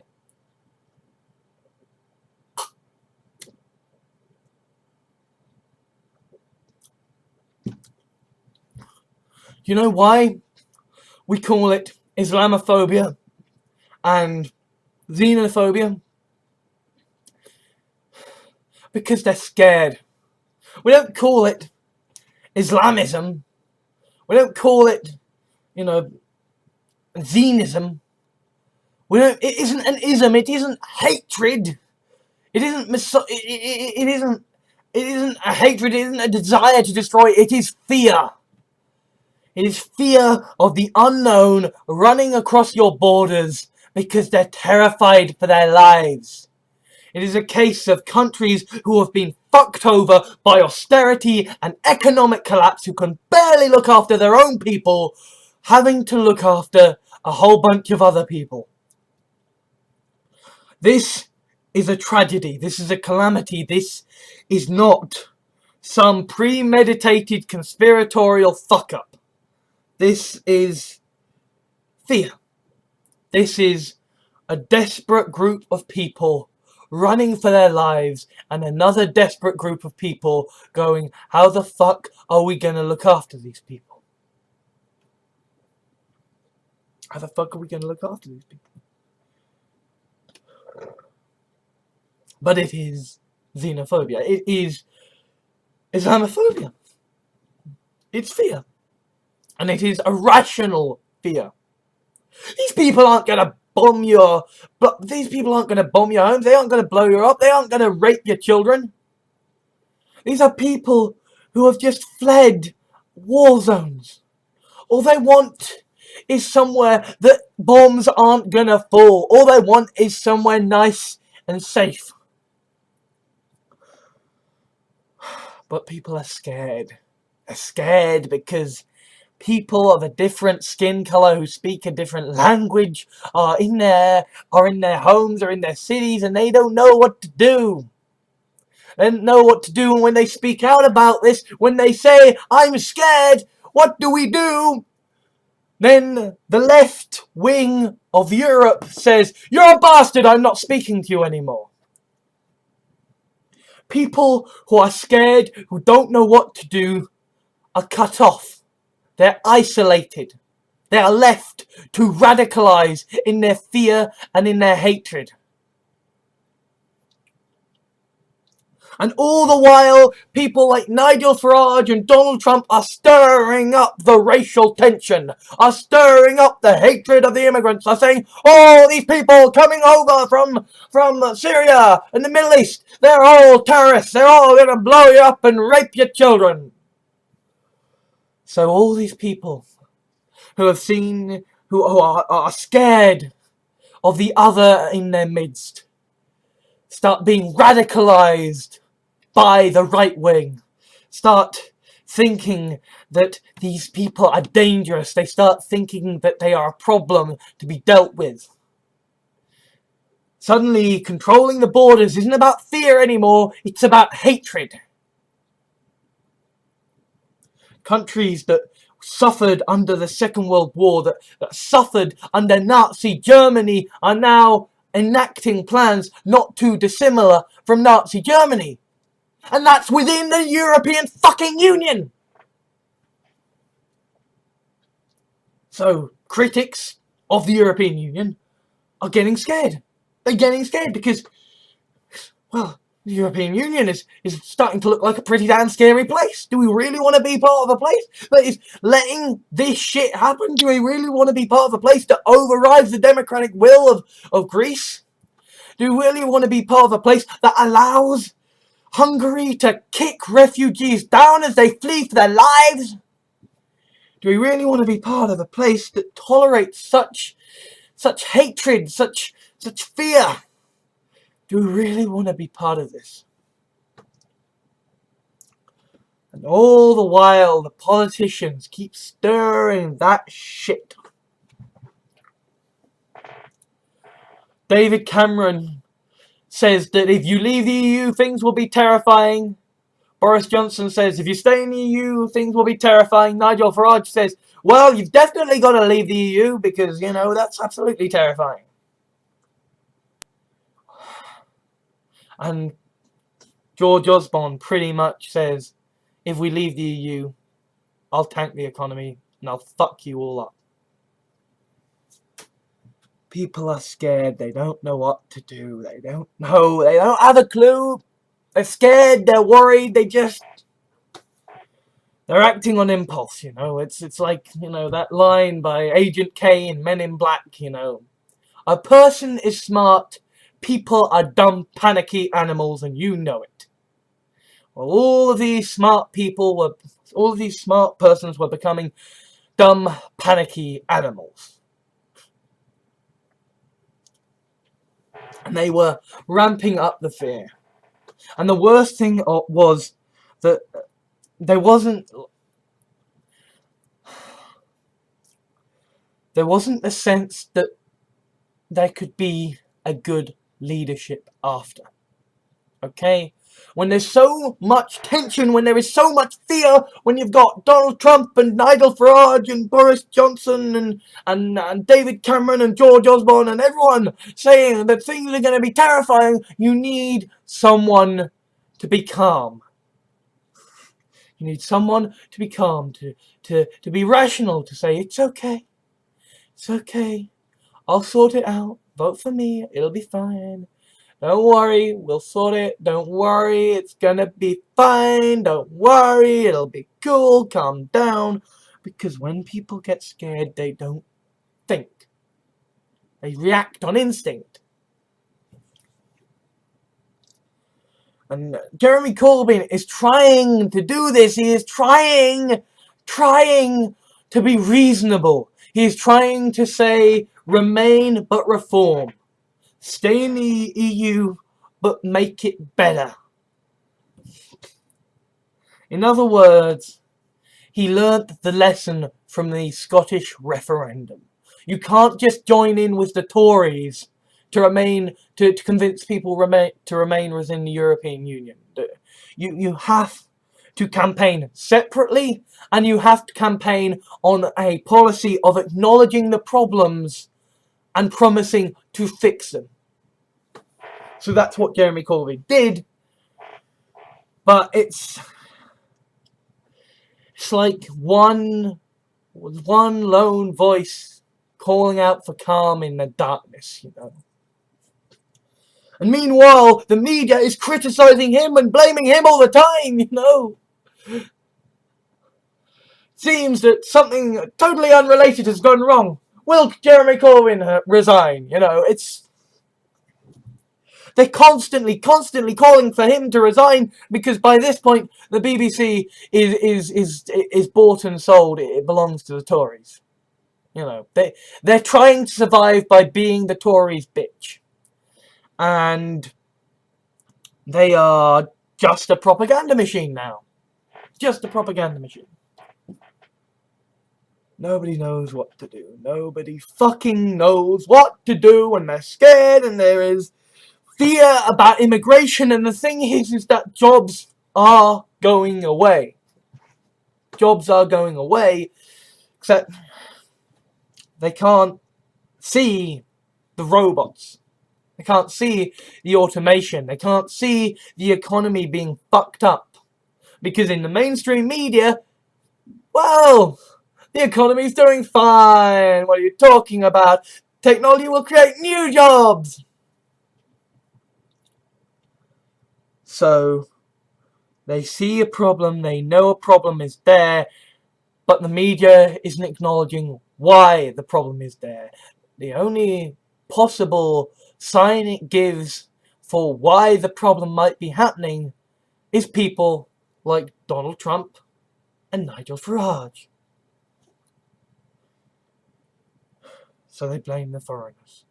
They blame the fucking foreigners. And meanwhile, people on the left want to leave the European Union because they see the European Union becoming exactly the kind of thing that they dread Donald Trump being. A right-wing demagoguery that will exterminate all people that they don't like. And it's shitty. It is very, very fucking shitty. But it gets worse. It gets worse. So, someone got assassinated. Someone got killed. All of this fear, all of this agitation. A nutter who was riled up by Britain first, made a gun, and killed the female MP for the Labour Party, Jo Cox. And that was the moment that shit got real, right? Like, all throughout this election, people were divided on, you know, are you leave, are you stay, you know, are you left, are you right? But it was generally sort of thought that, well, nothing will really change, right? Nothing is really going to change. This doesn't really matter, you know. I mean, it's gonna mean that, you know, maybe we have slightly higher taxes, maybe we don't get as good trades, maybe it's different when we're importing goods, you know, maybe we have to sign more forms when we're traveling abroad, but it won't really matter, you know. We can always have another referendum, it's not really going to be that much different, and then holy shit, someone is dead. Because this is the thing, right? That this is the moment that the referendum stops being a game of politics and starts being real. Because this is Britain. This is England. We don't have assassinations. We're not America. We don't have guns, right? This guy had to fucking make his own gun. So our gun control works. Our gun control works because the fucker had to make his own fucking gun. He got fucking caught. But this shit doesn't happen in Britain.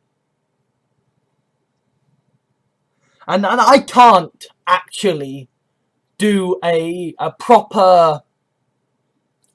I can't do a proper, you know, unbiased video about this because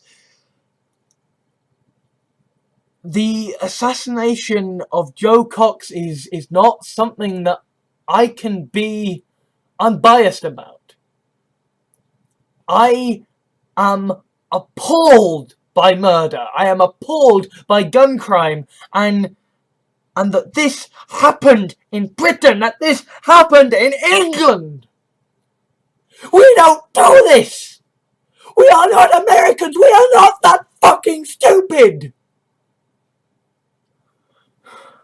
We don't go around touting about fucking rights to bear arms! We don't go about touting fucking the rights to a militia! We don't celebrate glorious, violent fucking revolution! No, we celebrate Bonfire Night. We celebrate the day that a revolution was thwarted. We celebrate the day that nothing changed. We celebrate status fucking quo, because they are a great band. We genuinely celebrate what is normal and what is right and what is here and what is now. We are not the party. We are not the people of change or of revolution. We are the people of static, steady change. We are the people for slow improvements. We don't have revolutions. We don't have we don't have martyrs.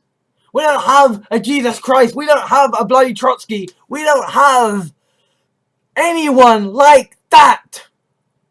You know who we have? We have Clement Attlee and Tony Benn.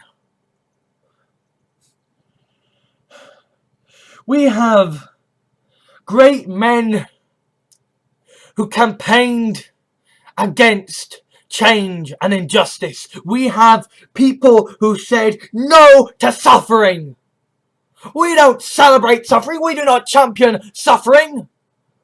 We do not run on forever and ever and ever making shit shows. We make what is right and what is true, and we say what needs to be done, and once it is said, we do not keep fucking saying it. Because we don't have to.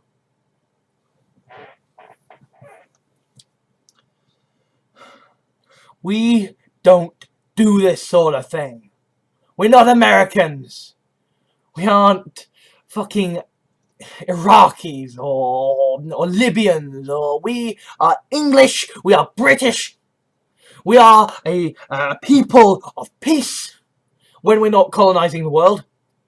We are a people who do not perform revolutions. We do not kill.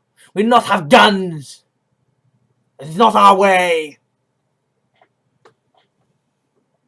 The assassination of Joe Cox shocked me to my fucking core. Shocked the country.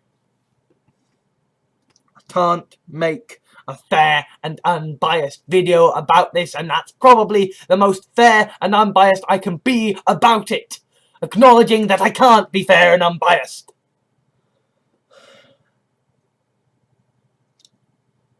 Shocked us.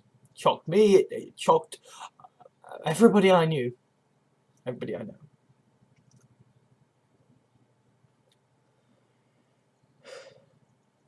That was the moment that we realised this wasn't the usual fucking election. That was the moment we realised that we weren't just going to get higher taxes. That services weren't just going to get cut back. That was the moment we realised that there could be serious fucking consequences for the outcome of the vote.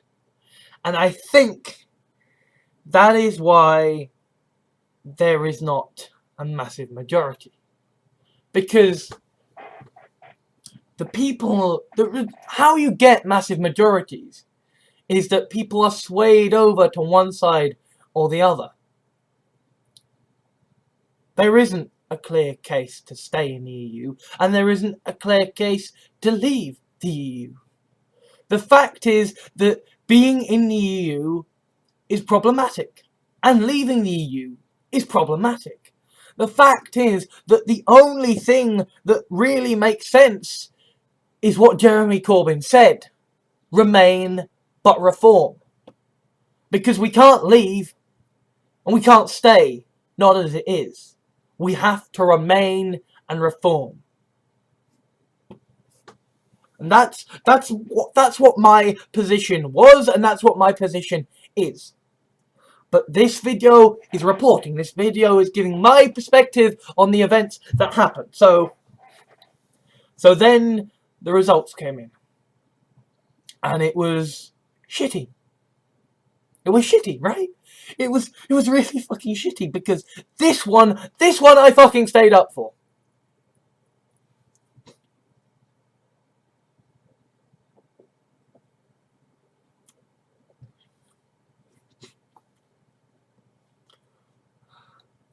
I didn't have a desktop. I didn't have a laptop. All I had was my tablet, which is over there. I think, actually, yeah, you can just see that little black thing on the desk over there. There. Actually, yeah. Perspective is a weird thing, but yeah. I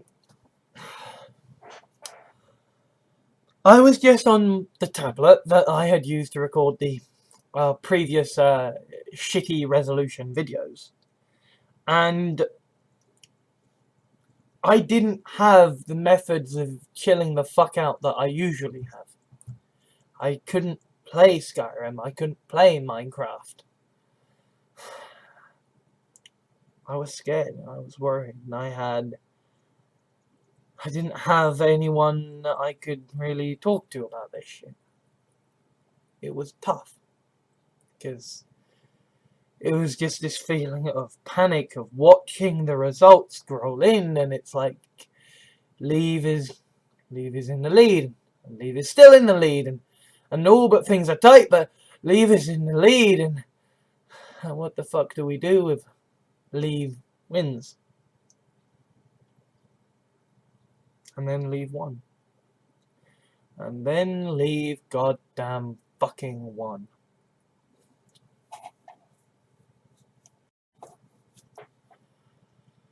So the European Union referendum was won by the Leave campaign. 52% to 48%. A 4% majority. And I thought it was bad that that David Cameron getting elected in was bad. Well, I suppose it was better, but this is not what I call a conclusive victory, you know?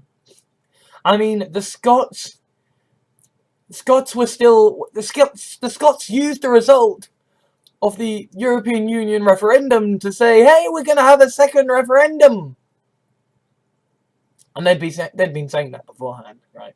The reason that people had elected the SNP by a massive majority was because they wanted another shot at the referendum, was because the SNP were their best shot at fighting the Tories and fighting against austerity.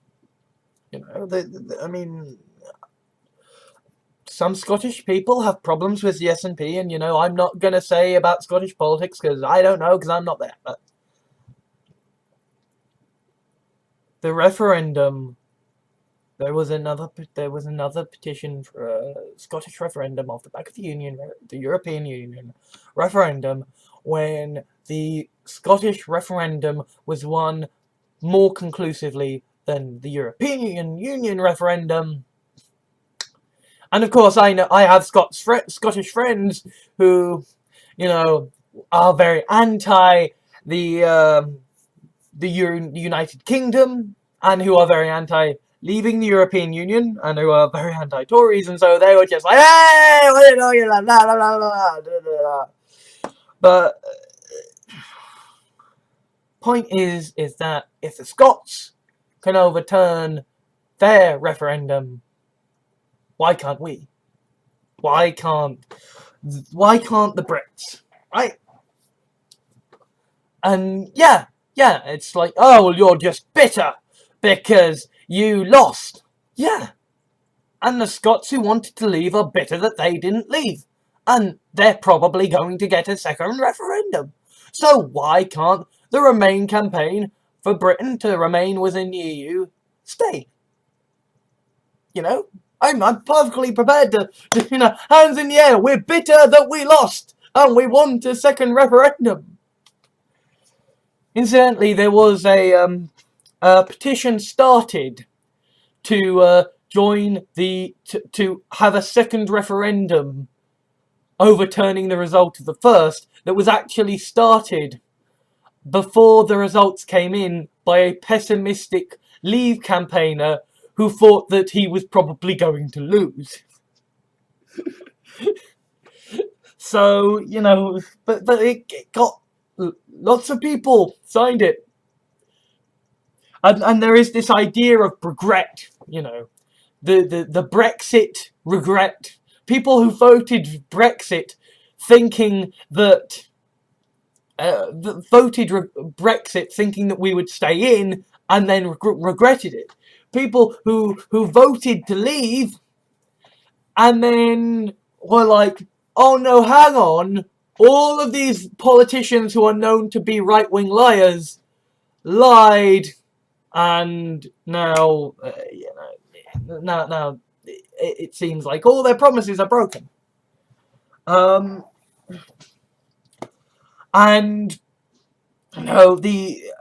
all of this was basically a political contest about who would be the replacement for David Cameron.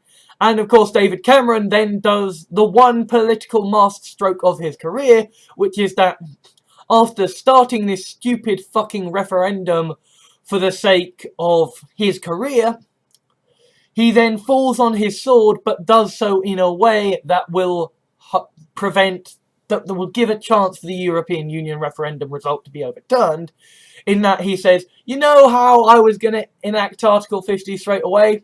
Yeah, I'm not gonna. Whoever's the next Prime Minister after me can deal with that. See ya! And so now the Tories don't actually want to be Prime Minister after him unless they are genuinely okay with fucking up the country as a result of passing Article 50. So Boris Johnson pulled out. He said he's not going to run to be a replacement for David Cameron. So Nigel Farage has resigned from UKIP for, I think, the third time. And yes, by the way, I can confirm that I am going to be standing as replacement for Nigel Farage as head of the United Kingdom Independence Party, because fuck it, why not? If they can elect him, why not elect me? So, yes, basically, everyone who wanted to leave, who was making up all this stuff, saying reasons to leave the United Kingdom, to leave the European Union, then suddenly goes, oh shit, this was a bad idea, quick, Scarpa. David Cameron, who, created the European Union referendum in the first place, resigns. Boris Johnson, who ran the Leave campaign, resigns. Nigel Farage, who founded UKIP and was the head and mascot of UKIP, resigns.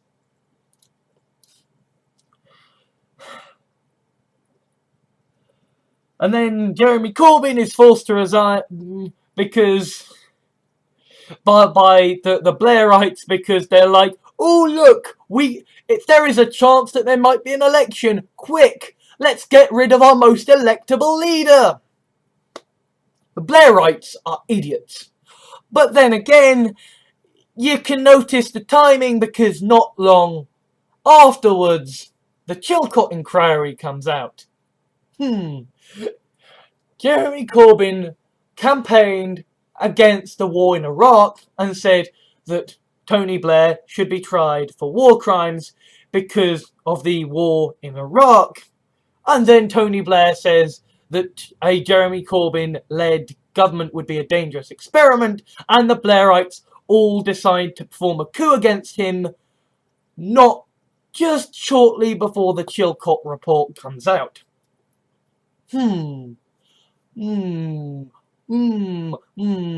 I smell bullshit. I smell Blairites trying to cover their fucking asses by going against the democratic will of the people. Let's see how that bites them fuckers in the ass.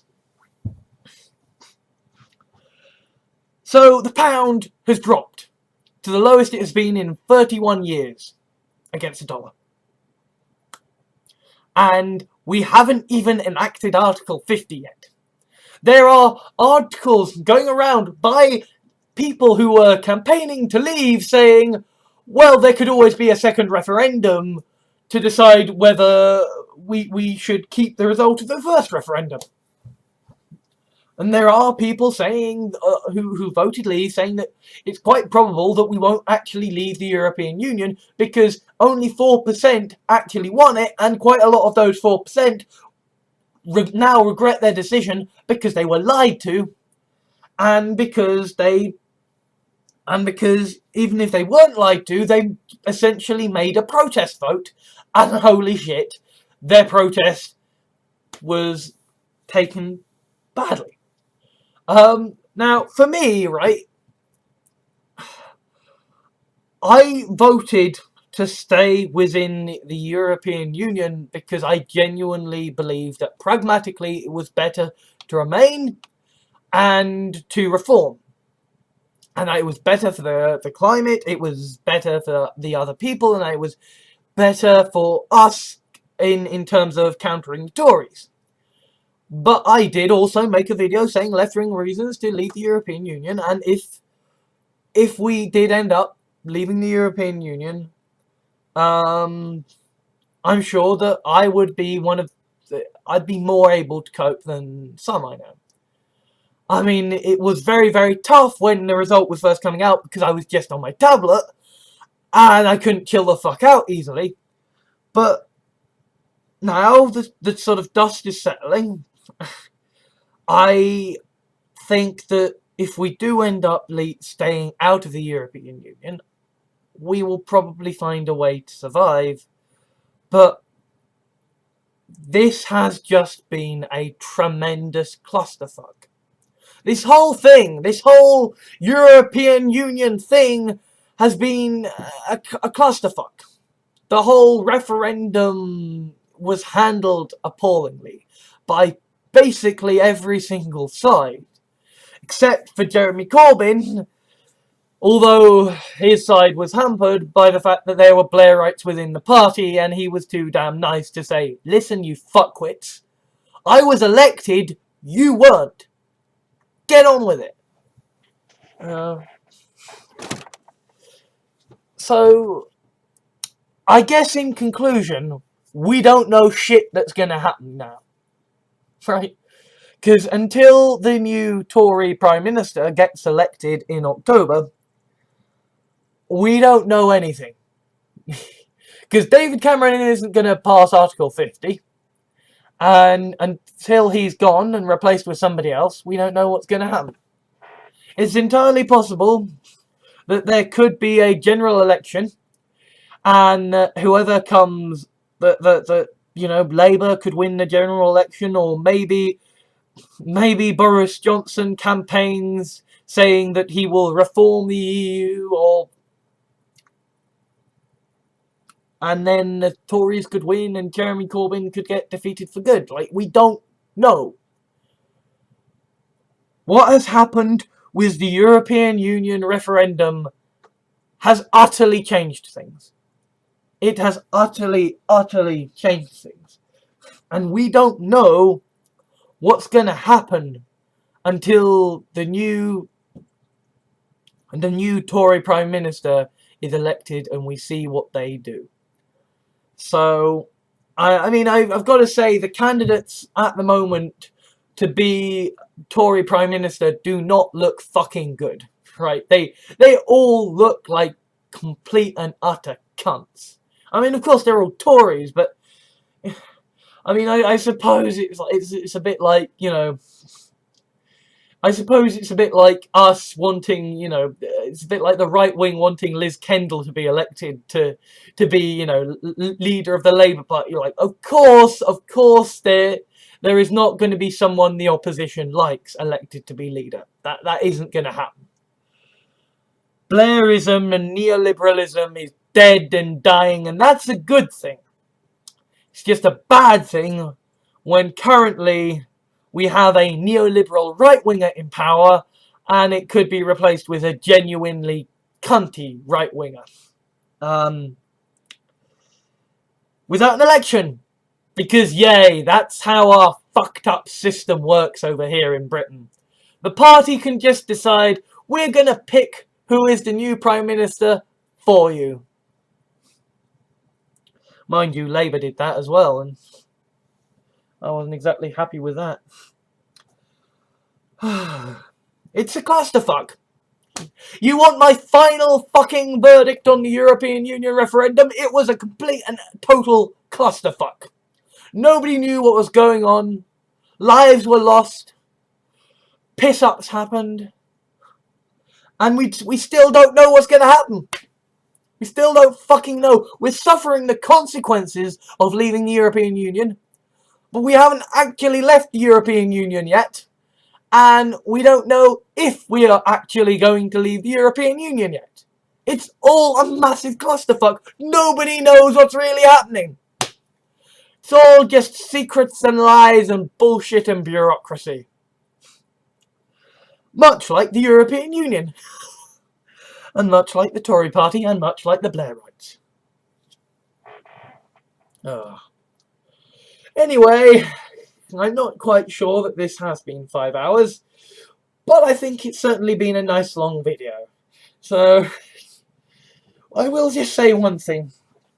The reason that I do not have any music to go with that intro title sequence is that I do not want it to get content ID'd. Anyway, I will see you guys later. I have been Alex Johans, and you have been very welcome. Thank you for the dislikes. Thank you to all my Patreons at patreon.com for helping to make videos like this possible. If you wish to leave a like or dislike to rate this video for my analytics, that would be much appreciated. Comments are always welcome, though do be aware that they will be moderated before being published, so please be civil. If you liked this video, please consider adding it to your favourites, sharing it to your friends, or subscribing. If you wish to help me out or my channels, please consider whitelisting my videos in your adblock software, subscribing for monthly donations through Patreon, or giving a small one-off donation. Alternatively, I have a Steam wishlist for games I would consider let's playing or streaming, so if you would like to see me broken before the Dark Souls altar, or just happen to have gotten a duplicate of a game in a humble bundle, then you know what to do. I also have an official Facebook fan page, Twitter account, Tumblr, Reddit and blog, so you can stay up to date with all of my videos, blog articles and the things I care about. Links are in the video description. Thank you for taking the time to watch this video. I think all that now needs to be said is ban all guns, institute universal basic income now, and ensure government is elected by proportional representation. Thank you.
Thank you to all my Patreons at patreon.com for helping to make videos like this possible.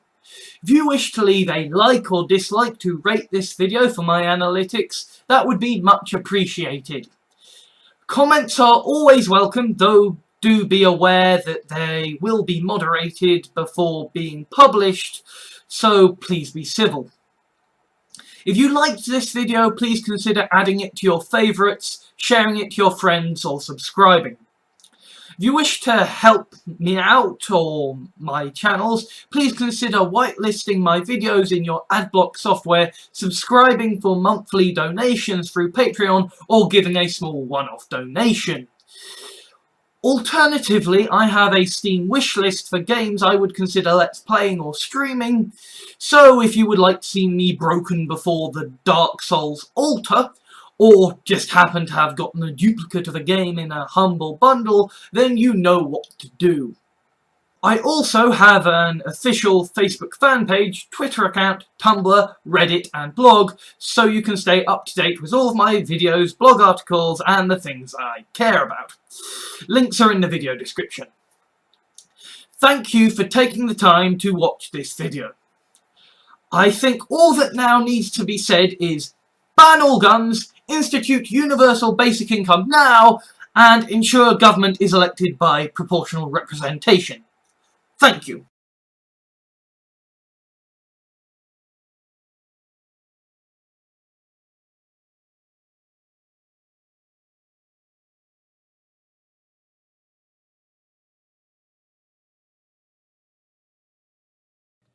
Greetings, various people across the grand spectrums of time and the multiverse. My name is Alexander Gordon Johansson. Yes, sunglasses of justice, they do return.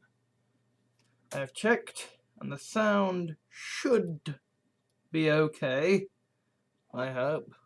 I may have to re-record this. Apologies for the last one. Never happened before. But I guess that's Windows 10. So stuff has happened. I've sort of been seeing this as like a nice little holiday from the stress of politics and the stress of YouTube and of, you know, the world at large. I've just been around here with my boyfriend. Got the desktop rigged up with an SSD as the main drive, with the hard drive as a sort of a backup extended drive bay, and it's got a decent NVIDIA graphics card, an older one, but it works. I mean, I can actually play Skyrim decently now, and even the laptop has had a tune-up. It's got a bit more RAM. It works better. The laptop is actually back on Windows 7 because basically Windows 10, I'm not really a fan of it, right? I'm keeping the desktop for now as Windows 10 because the desktop doesn't have the rubbish that the laptop does, because the laptop was Windows 8, and basically with Windows 8 you got secure boot and other stuff that I'm going to do a whole video on stuff that I've learned from my boyfriend about why Windows 10 and Microsoft are basically garbage. But for now, the desktop is relatively fresh in install of Windows 10 on the SSD, but with most of my data still available, sort of copied over and available onto my original terabyte hard disk, and obviously back at home there's the 4 external hard drives, so that's good. That happens, by the way. The laptop's back to Windows 7, but I've got that. It turns out it's got a Radeon graphics card, and we've properly installed the drivers and everything, and it's working fine and gloriously. And I've been playing Skyrim, and it's been fun. It's been fun. I've been really relaxed and really happy, and I felt so peaceful here. Just, you know, chilling with my boyfriend, you know, cuddling him and stuff, and, you know, playing Minecraft together, and sort of sorting out computers. It's like nerd nirvana in here. You could probably see some of this stuff. And yeah, I've not been in touch with stuff. Apparently, there was a coup in Turkey, a military coup in Turkey that people want me to talk about, and I can't because I know nothing.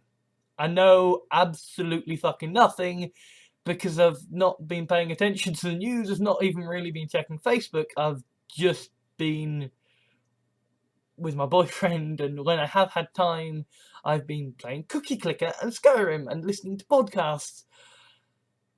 And I was almost wondering, like, I mean, things have been grim, like the reason the video that it won't that fucked up and that won't be redone, because it was kind of spare of the moment, and it was more me figuring shit out for myself. But the reason why it was called Bittersweet Revelation was the fact that I feel so amazing being here with my boyfriend, but basically things are terrifying back home. They're not good, because basically I tried to do universal credit and I couldn't. I just couldn't. It's got a time-based objective, and I can't. My brain just cannot compute how to put effort in a time-based system, right? Like, if it's a goal, if it was, CVs, altered CVs written, if it was cover letters written, if it was, jobs applied for, I could do that. But instead, it's 35 hours wasted each week, and you've got to be efficient at looking for jobs. And it doesn't actually say there is no parameters, there is nothing to work with. There is just a time to fill each and every week, and my brain, my stupid, fucked up brain just can't do that. So I can do it, and then I sort of, called my mum freaking out about this, and she said, Citizens Advice Bureau, go there. So I phoned up Citizens Advice Bureau, and I found out that it's basically, well, universal credit, which I can't do, or personal independence payment, which is basically just what used to be the disabled living allowance, and turns out I'm not disabled enough to get money for that, so I'm just sort of fucked. Just sort of fucked. Just like, there is no way for me to get benefits, really. Like, there is one way, and I just can't do it. So I'm not sure what's going to happen when I return home. I mean, for now, my boyfriend's mother is, keeping the house stocked with squash and frozen food, and she brings round like a Waitrose ready to eat chicken every now and again. So I've been eating better than I ever did down in my old place down in Woking. But obviously this isn't going to last. Like, for now, I'm just visiting for an indefinite period of time, because basically I'm here because my boyfriend wants me, and as long as he wants me to be here, and as long as he needs me to be here. But at a certain point, he's going to move, and when I say at a certain point, I mean within the coming months. And so when he does, then he's going to know how he feels about me, and so therefore, depending on what he feels is the best strategy, I might have to go back to Woking, because he might not want to see me anymore. But hopefully, it seems like we seem to be getting on well, and so that won't happen. Even if it doesn't work out, we'll still be able to be friends and stuff. But suffice to say, once that change happens, things will be different. They will be different. In that it won't just be hanging around here. You know, it's one thing if if your boyfriend, if your son has a boyfriend in his own house, and it's quite another thing if it's that he's if your son has a boyfriend staying around indefinitely when he's living in the shed at the bottom of your garden. I mean, that's basically what my boyfriend has going for him, because he does have autism to the point where he gets PIP or DLA or whatever it is.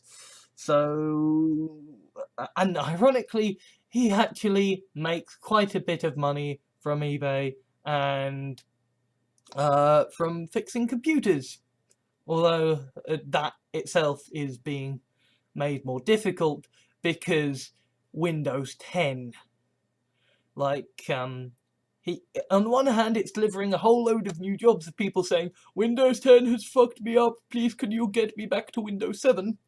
But on the other hand, it's creating problems in the sense that Windows 10 is basically using digital rights management and copyright protection software to fuck people up and stop them from repairing their computers because they're worried about anybody else using anything with their computers.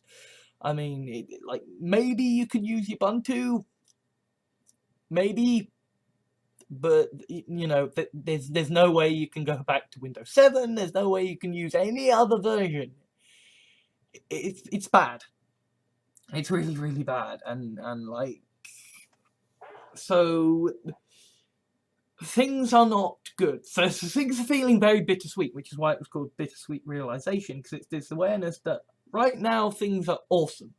Right now, just at this moment, I'm with my boyfriend and everything's going okay, and we've been playing Minecraft, and yeah, we have the odd disagreement, and we found out that his mum is a Tory. So that was an interesting day. But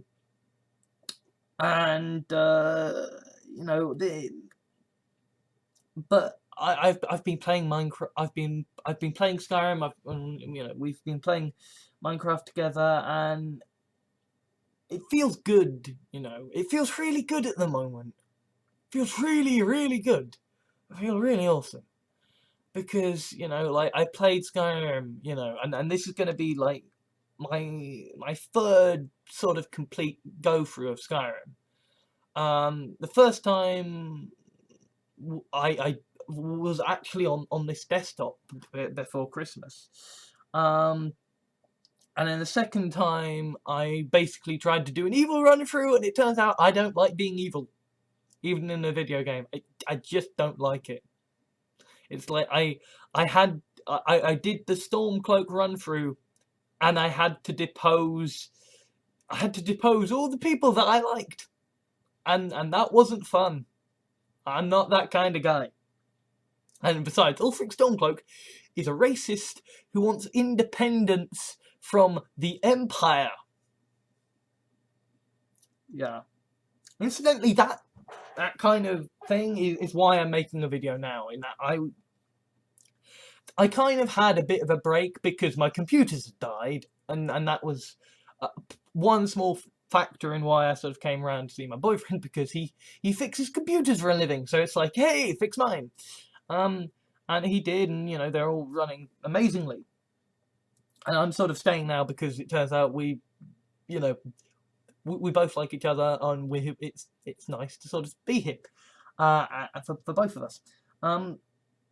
But part of the reason I've not been doing it, aside from that, has been just that I've been busy doing stuff with my boyfriend, but also because it's almost like a self-fulfilling thing of like, the less time I have to make videos and to check Facebook, the less I feel the need to make videos and to check Facebook, because almost the reason that I do so much is because of this sense of dread, of this sense of duty, of this sense that there is so much stuff going on out there, and we've got to do something, and because instead of being involved in that bubble of manicness, of fear, of what the hell are the right wing gonna do now, I don't know why I went into Shatner speak there.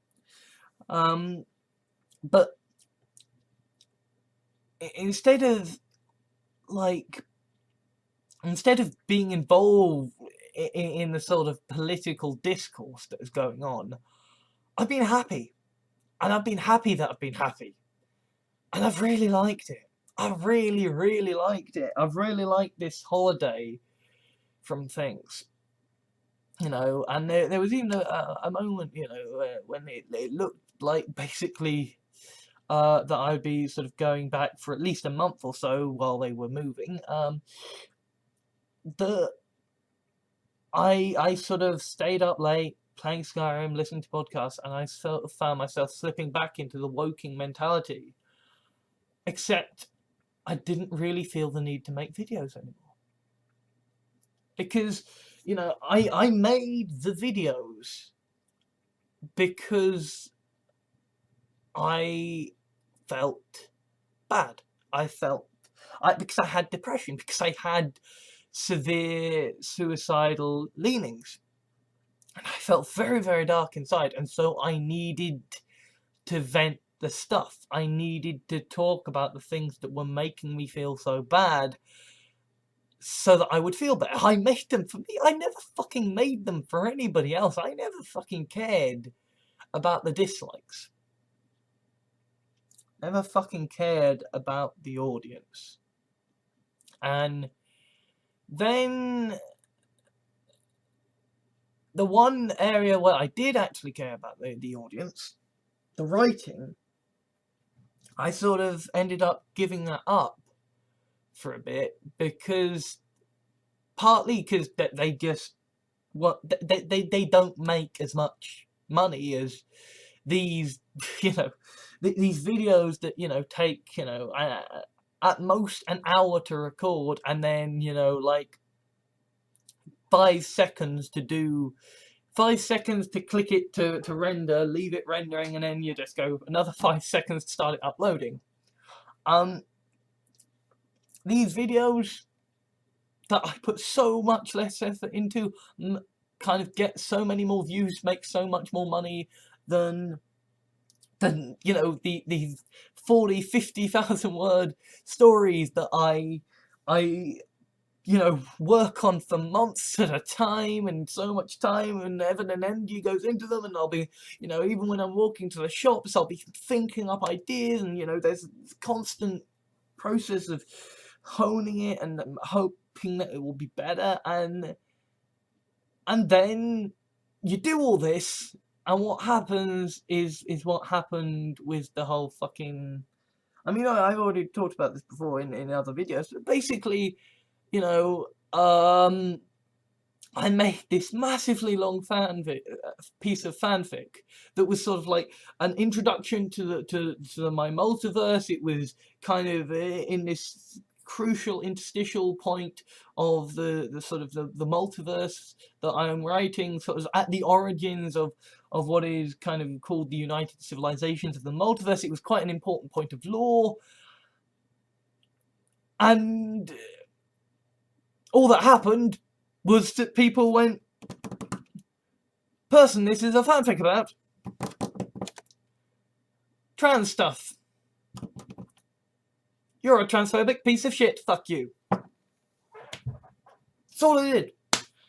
It's like, oh, this is, a 40,000-50,000 word piece of stuff. There's context here. There's explanations here. There's lore here. No, fuck that. You one moment, one tiny scene in one grand fucking narrative, one grand multiverse, one, overarching story, and fuck that because you mentioned one dodgy scene. And I mean, I'm not saying the scene wasn't dodgy. I've since had the person that it was a fanfic about come to me and explain to me why it was dodgy. But, like, if there's anything that is bound to just find your muse and just kick it to fucking death in front of you, it's something like that.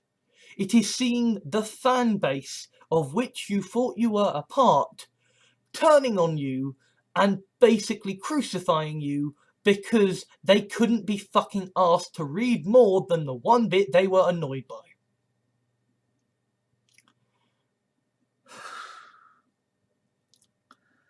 And it's... And so I felt very bad for a time. I felt very, very bad for a time. Not least because this was something that I couldn't do my usual process of, you know, martyrdom to deal with, you know, martyrdom and venting and get all the negative emotion out and just purge it, because there are other people involved. There are other people who would be upset, other people who would be affected because it was at a bad time, because people I cared about would have been affected. So I kept stum. And I know I've made multiple videos on it, so you've kept stum, but like, I didn't do what was my natural thing to do. And so it bubbles and it boils and it didn't properly get the fuck out of my system. And it stopped me creating for so long. And then I sort of, you know, then, you know, the boyfriend happened, right? And I moved down here, and it's like, I don't need to write. I don't have to write. I felt more buoyed up and confident by the fact that this guy is fucking amazing for me, though he doesn't believe it. And so I started, you know, thinking, complaining about, and wondering about, because he, you know, this guy is into sort of the idea of an open relationship, if everybody's on board. So I started wondering about, okay, is it possible to make my dream scenario, as unlikely as it may be, happen, you know? Is it possible for me to find a beautiful, blonde, submissive woman? And I sort of had a full and frank conversation with one of my friends who knows about this stuff more than I do. And basically what we realized was that all of this searching for, well, you know, I could do this, I could do that, you know, like, how shall I find this mythical person? It was me procrastinating against the fact that I still was terrified that people would judge my work poorly, you know? The one area that I actually fucking gave a shit what people thought. Somebody I care about says one bad thing, albeit quite a bad thing, and suddenly I'm like, oh, I'm not doing any writing anymore. Which is stupid. So I did some writing again, and there'll be a link to the thing that I wrote in the video description. And ironically, the thing that I wrote in the video description is almost at odds with what I was sort of feeling now. That I was feeling before the incident that made me make this video.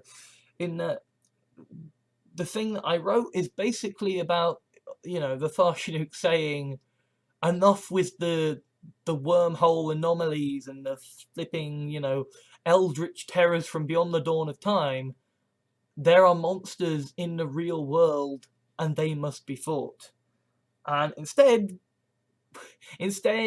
of using my actual, you know, videos, the ones that people seem to, if not like, certainly keep coming back to and giving attention time after time, you know, instead of using the thing that is working, I was using the thing that I was using the thing that I think I'm best at, my writing, because I didn't feel the need to actually use my videos anymore, because I felt like I didn't need to, because I felt like, you know what, I'm at peace. I'm at peace now. I feel at peace. I don't need to make videos anymore. There was a time when I needed to, but I don't anymore. There was a time when I needed to check the internet. I don't anymore. Because with him, it's my boyfriend, I don't need to. And I don't care. right? Like, the world could be coming to an end. You know, I could have cancer and Alzheimer's, and if I was with him right now at this moment, I'd be okay. I would be okay. Because he's lovely, and he's cute and adorable, and he doesn't believe it, because like I was last year, he's got, you know, depression and self-loathing, and I'm helping him as best I can with the depression, and I haven't a clue how to deal with self-loathing, because I still got self-loathing issues, but, like, I love him so much, so I didn't feel the need to make the videos anymore. Past tense. Didn't feel the need to make the videos anymore. See, I've been listening to, I've been catching up on Review the Future podcast, and I caught up with the Review the Future podcast basically around the time that finally the desktop and the laptop got fixed. And then I sort of moved to catching up with the Cracked podcast after I'd not been, you know, catching up with that. And the Cracked podcast had sort of started to awaken me to the fact of, okay, you know, there are cults out there, and, you know, there are ways in which we're assholes and stuff like that. But what really got me was that I've been listening to the School of Movies podcast, and the School of Movies is amazing. Alex Shaw, you are awesome. You are very, very awesome. And you're not going to watch this video. And if you do, sorry. Because it's shit. Like all my videos. But Alex Shaw and Sharon Shaw and pretty much everyone else who's been involved with School of Movies, and that includes one of the people that the fanfic was about, which sort of makes it weirdly awkward and circular, and suddenly I'm picturing Adric and Mud Crab Men. Anyway, point is that, like, it's a really good podcast. And it's very left-wing, and it's in fact, in many ways, it's more left-wing and more feminist and LGBTQA friendly than maybe I am and maybe I should be. Right? Like there are points when I find myself going, like, you know, like, I decide, basically the Gamersgate thing had passed me by, so I listened to their episode on the Gamersgate, you know, bullshit, and I came away from it with a much different opinion to what they did, and maybe it was, you know, hype, because all I'd sort of heard of it was the left-wing people saying, Gamersgate, they're all evil, and then I listened to the podcast, and yeah, the final conclusion is, well, they're all evil, but the podcast also did present some of the other side, so I was not like, yeah, some of them are evil and it can probably die a death, but there is clearly more here than I had thought. So you know, maybe there are ways in which, you know, they are better than I am, and perhaps I should be better because they are better. But they are very left-wing, and I love their reviews most of the time. In fact, in some cases, I actually love their reviews far more than they love the actual films. Like, you know, I've seen Pacific Rim. It's alright. It's alright. But I love the School of Movies review of Pacific Rim, because the School of Movies review of Pacific Rim is like, this is why, this is a classic example of why, just for me, fandom is what makes things awesome, right? Like, Doctor Who is okay. I like Doctor Who when it works, but the fandom is why I love Doctor Who. You know, the fandom is why I love Doctor Who. In fact, I think the only thing that isn't, that I can think of that isn't like that is it is Farscape, and that's only because I'm not really involved in the fan scene, because the fan scene, obviously, of Farscape was a long time ago. and unfortunately it is not yet continuing. But the fact that they got it made again, that they got it properly tied up with Peacekeeper Wars, is to be lauded. So anyway, tangent. I listen to the School of Movies a lot, and I love them, and so I was. I mean, I listened to their review of the thing, and that was just me, that was just me kind of doing one of my love. Yeah, that was just comfort food, basically. Like, I love the thing, I love the concept of the thing. I love Eldritch Terrors of the Night, and I love, I love School of Movies, and they also had uh the the two semi-recurring people on School of Movies who are male people. Male people, yes, clearly. Anyway, point is that they are people whose voices that I love. Right? I think it's. I can remember his YouTube channel, but not his actual name. But like, Kid Dog Duncan, maybe, whatever. The point is, like on that thing, School of Movies thing, like, it was just awesome people being awesome about a thing that I think is awesome, and it was glorious and fun, and I loved it. And then it was like, okay, well, there's the Ghostbusters reviews. Well, we know what those are lead up to, but I've already listened to them. There was the Star Trek II: The Wrath of Khan review that I hadn't listened to before.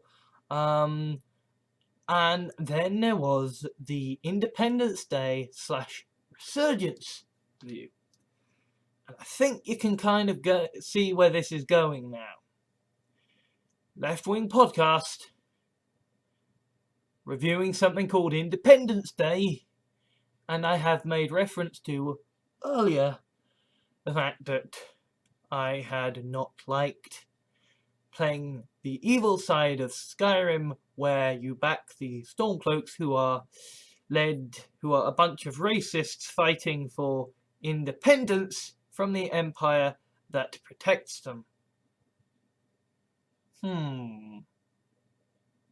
Yes, no. I will say that the review, for the most part, is actually a very good quality, standard School of Movies review. And I have to say that, yeah, good episode, good episode. I liked the review, and clearly I need to watch the original Independence Day at some point. And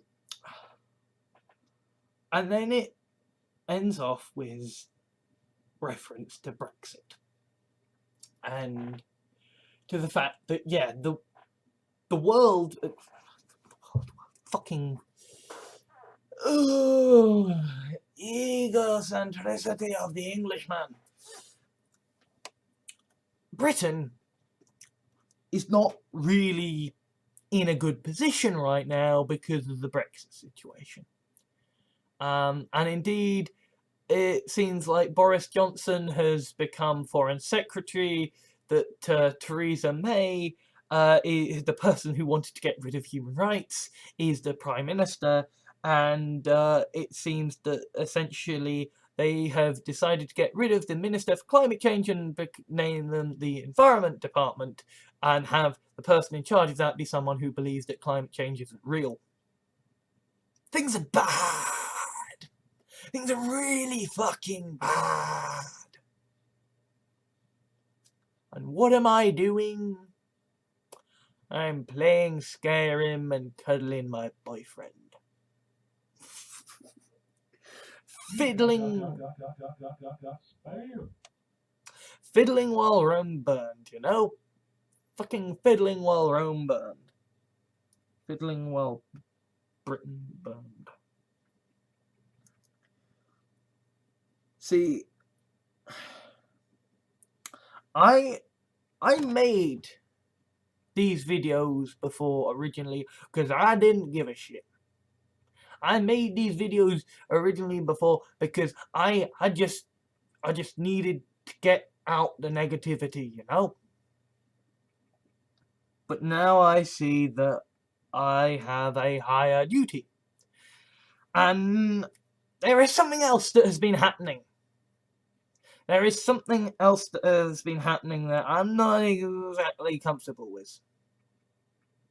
Racists and Nazis are starting to become chummy with me.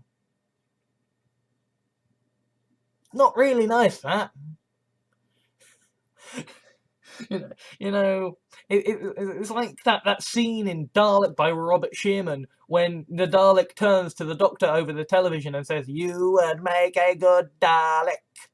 It's like, it's when this guy who has said that he is a self-professed National Socialist, and he asks what you believe in, and you say you're a techno progressive, and he says, "Oh, I can see why you like that," and he continues on being chummy, that you're like, okay, I'm a bit scared now. What is happening to me? Sort of fumbling around, going, is there an eye stalk? Is there an eye stalk going to come out of my socket? Am I suddenly going to develop plungers? Is that going to become an exterminator beam? I don't know. It's this moment of just thinking, like, Hans? Oh, he the baddies? Like, it's just, no, you're evil. You're the people who are literally fucking Nazis. And you're just being like, hey, how you doing? Nice to see you. And it's kind of, like, my boyfriend is currently freaking the fuck out because essentially he also does sort of stuff on the internet, and people on the internet aren't very nice to him, and he can't really take it, so he's going to have to... He's thinking about stopping doing what he normally does on the internet. Can't be any more specific than that, and to be honest, I might be being a bit too specific even saying that, but suffice to say that, like, that's what's happening with my boyfriend, and kind of I'm having the opposite reaction, where it's like, the people who are leaving massively long racist screeds in my comment sections are saying that, are being chummy with me. People who are saying, kill yourself, who are saying, can we please sacrifice you to our dark gods, are being chummy with me. I mean, like, I'd almost be reassured if it was like what the Cracked podcast was saying, and it's just that they're secretly manipulating me and hoping to lure me into a false sense of security so they can brainwash me into joining their evil cults. Like, I'd actually prefer if that was going on, because at least then, I'd feel saner. I'd feel saner. I'd feel like, oh, it's okay. It's not that there's something innately evil about me. It's just that they're all trying to convert me, and that's okay. It's almost in a way saying that, well, you see, they think that you're an easy mark. You're a victim. You're too left wing, and they want to convert you. As opposed to what I fear. And well, not necessarily what I fear, but it's not nice. It's not good when the people that you consider your enemies are saying, "Hey, how are you? You had a good day." I mean, I realised that First World War, they played football over no man's land, right? But This isn't war. This isn't a case of two enemy soldiers, who are just following orders, pausing in the middle of combat because fuck it, it's Christmas, What this is two bored fuckwits on the internet, motivated by their own fucked up reasons, being okay with each other. And maybe there is a level to where this is preferable, right? Maybe there is a level to where, like, this is a good thing. And clearly, you know, like it's such a fucking weird complaint to have, to be like, well, you know, the right wing are being okay with me. I'm worried, but I am, because this shouldn't be happening. Because you see, I want to make this clear. I want to make this very, very fucking clear. Okay? I hate racism. Alright? I absolutely hate racism. And I hate the fact that a bunch of privileged, bigoted, shithead liars have led 3-4 countries out of the light and into the dark. Now, I know that the Brexit situation is actually more complex and nuanced than just a bunch of bigoted shitheads. But the fact is that it is also a lot to do with bigoted shitheads. And the big problem is that even if people on the left voted to leave the EU because they wanted Jeremy Corbyn to not be restrained by the EU, even if people voted because they honestly believed the bullshit that Farage and Boris Johnson promised about how, hey, the NHS would get more money. Even if people voted for honest, if misguided reasons, the racists think that Brexit succeeding means that everybody fucking agrees with them. That's the issue. That's the goddamn fucking issue. It's not that we are out of the EU, because yes, that is a problem. Yes, we are gonna have to deal with the fact that, you know, trillions have been lost. The fact that the economy is gonna have to try and adapt to trade agreements being torn up. To the fact that the economy is fucked up, right? Yes, things are gonna be different and they are gonna be difficult. But they were gonna be fucked up anyway. We were under the goddamn Tories. Things are worse than they might have been, than they would have been if we had chosen to remain. But that is all shit that we can weather. You know, we've weathered worse. We weathered the Blitz. We can weather financial hardship, or at least the country can. But the fact that the racists think that they are in the majority, that is horrible. That cannot fucking stand. So, I'm gonna be clear. I'm gonna be very fucking clear. I don't like racists. I don't like bigots. I don't like people who think that they should just target the Jews, or just target the Islams, or just target any particular fucking religion. And I am an anti-theist, as you know, but hey guys, pick up a fucking history book. Look at how every other fucking time people have tried to destroy an ideology via violence, it has never fucking worked.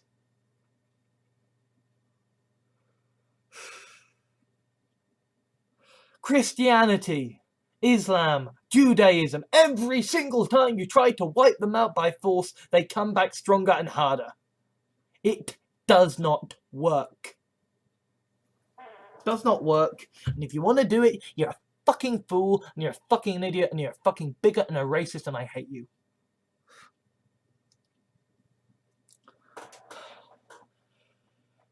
And people say to me, you know, like, why do you do this? Why do you believe in these things? Why do you side with an ideology that makes you feel negative about yourself? And the answer is, it doesn't make me feel negative about myself. It doesn't. I do that all on my own.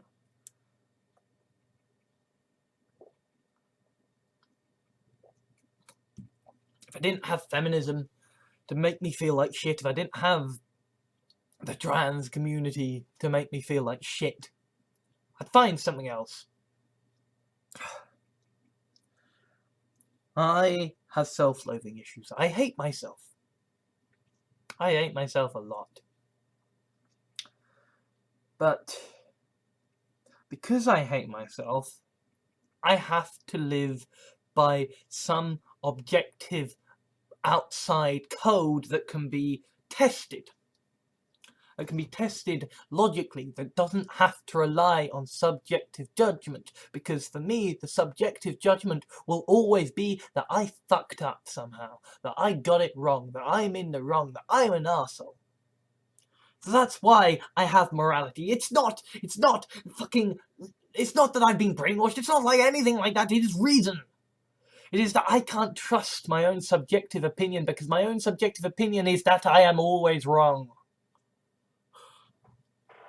So I have a morality based on logic, based on utilitarianism. Fact is that the greatest good, the greatest majority, is the most logical statement there is for any kind of political ideology, for any kind of morality. And you know what that isn't? Fucking racist! Unless you want to argue that, you know, the whites have conquered most of the world and caused a lot of suffering, so maybe we're actually a load of bastards who should all die. But you know what? Again, that kind of goes against the greatest good for the greatest majority, so you know what? We're not gonna fucking do that! The English took over most of the fucking world. We subjugated most of the fucking world. We developed concentration camps. And here we are, claiming fucking independence. No, mate. Countries can claim independence from us. We don't claim independence from anyone because we fucking conquered everywhere.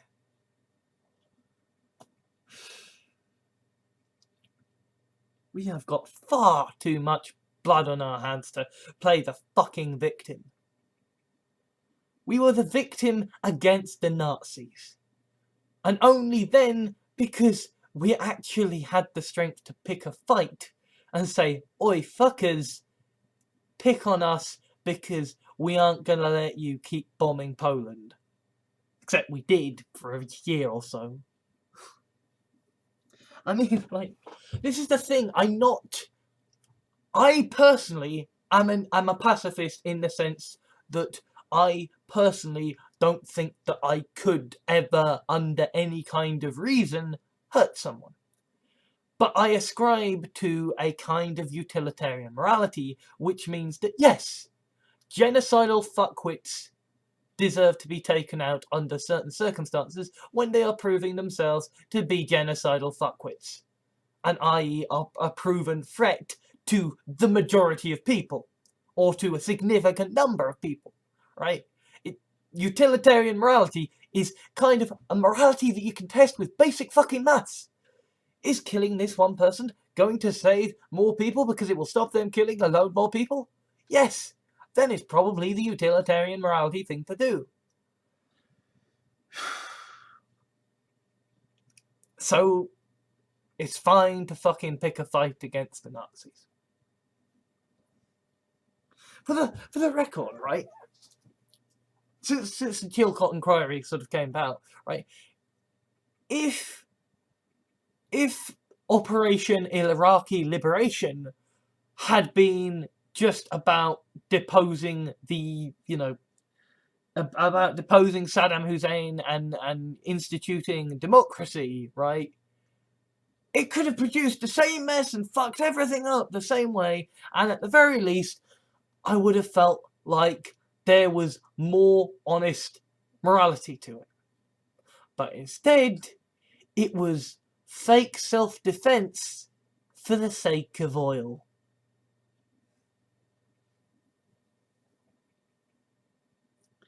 And here we are, yet again, claiming fake self-defense as a reason to be nasty to foreigners, and therefore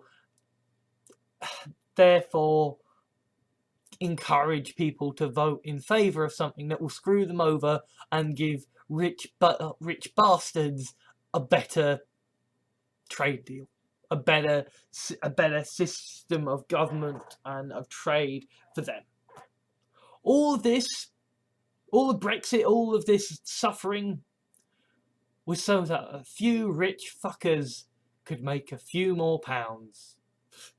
Albeit the pound's not being worth much at the moment. Maybe it's so they could make a few more dollars, and the fact that the pound's doing so shit could have meant that those dollars would have been worth more. I'm not sure. I don't know.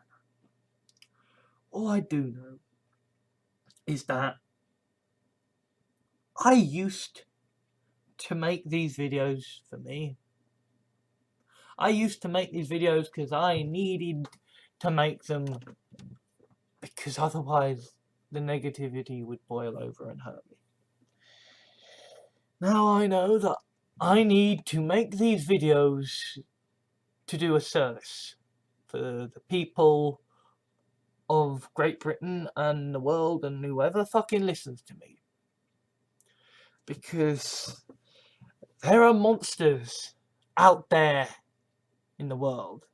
Real monsters like Donald Trump, Nigel Farage and Boris Johnson, and they must be fought. They must be fought not with bombs, not with guns, not with swords. They must be fought with words.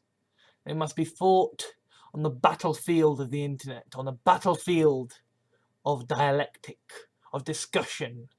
They must be fought with language, with grammar, and with a good understanding of morality.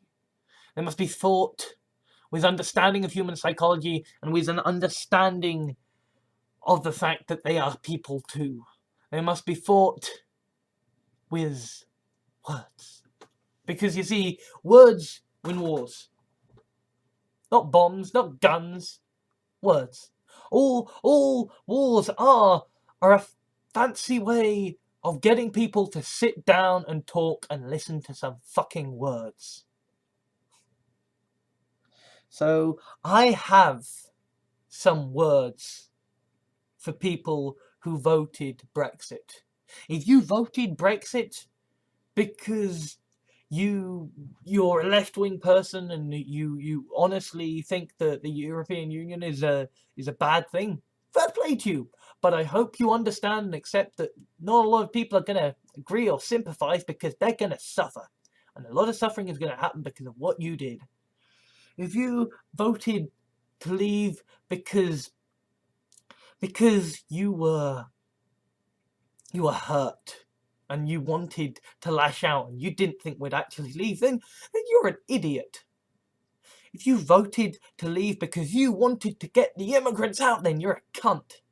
You're a cunt, and I hope I never fucking meet you. And if you voted to leave because you believed the bullshit said by Farage and Johnson, then I hope you're smarter now. I really hope you're smarter now. And if you voted to leave because you are a bigot and a racist, and if you think that now the majority of Britain agrees with you, I have this to say to you. Run. Fucking run. Because, you see, we took over the world. But we left it in peace. We let them be independent because we saw that was the wisdom of matters. And admittedly, we did so at gunpoint and at spear point in some situations, but we did so because we saw the wisdom in it. Britain is not a country that conquers, or at least it shouldn't be, not anymore. Britain is about multiculturalism. Britain is about a country that celebrates a mix of languages, a mix of ideas.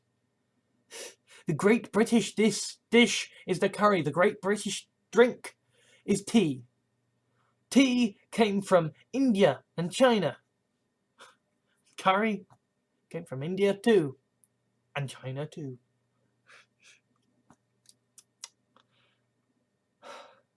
Fact is that racists are not welcome in Britain. They might have been once upon a time, but they aren't anymore. The Tories are a lot of things. They are a lot of horrible, horrible things. But some of them aren't actually racists. They may be driving our country into the ground. They may be killing our poor, but they aren't actually fucking racist. And you know that you have sunk so fucking low when you are fucking lower than goddamn Tories. And you know what? A point that I missed in my fucking first rundown of the fucking Brexit situation that I didn't know about because I must have heard it, but it didn't click with me. Nigel Farage, on the day of his victory speech about leaving the EU, he since disappeared basically and resigned from UKIP again. On the day of his victory speech, he cited independence, saying that this was our Independence Day, and then he said, without a word of irony, and no shots were fired. Except, of course, for the assassination of Joe Cox, in which the guy gave his stated name as being "Death to traitors, long live the British." This was a guy who shouted Britain first. This was a terrorist who thought that Britain was superior.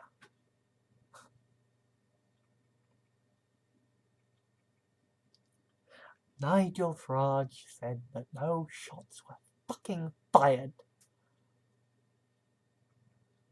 But a woman was killed because of fucking shots by racist pricks.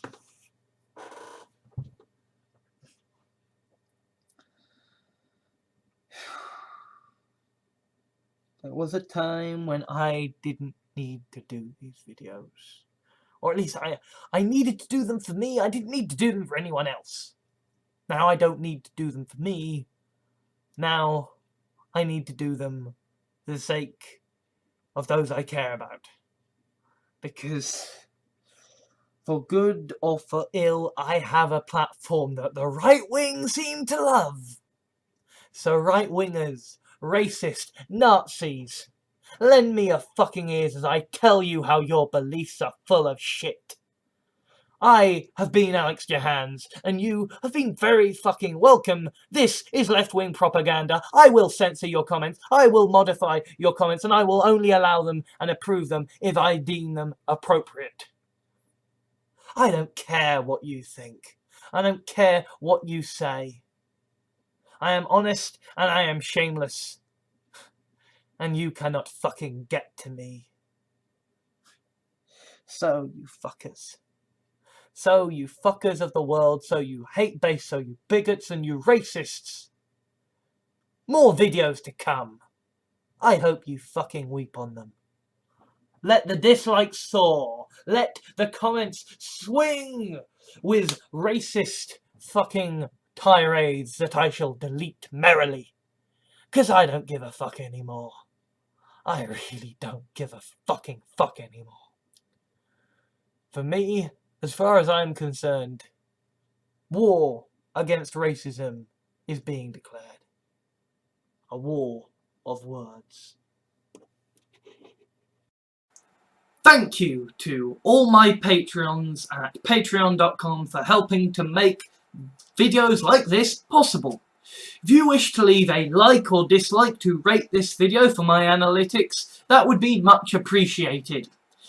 Comments are always welcome, though do be aware that they will be moderated before being published, so please be civil. If you liked this video, please consider adding it to your favourites, sharing it to your friends, or subscribing. If you wish to help me out or my channels, please consider whitelisting my videos in your adblock software, subscribing for monthly donations through Patreon, or giving a small one-off donation. Alternatively, I have a Steam wishlist for games I would consider let's playing or streaming, so if you would like to see me broken before the Dark Souls altar, or just happen to have gotten a duplicate of a game in a humble bundle, then you know what to do. I also have an official Facebook fan page, Twitter account, Tumblr, Reddit and blog, so you can stay up to date with all of my videos, blog articles and the things I care about. Links are in the video description. Thank you for taking the time to watch this video. I think all that now needs to be said is ban all guns, institute universal basic income now, and ensure government is elected by proportional representation. Thank you.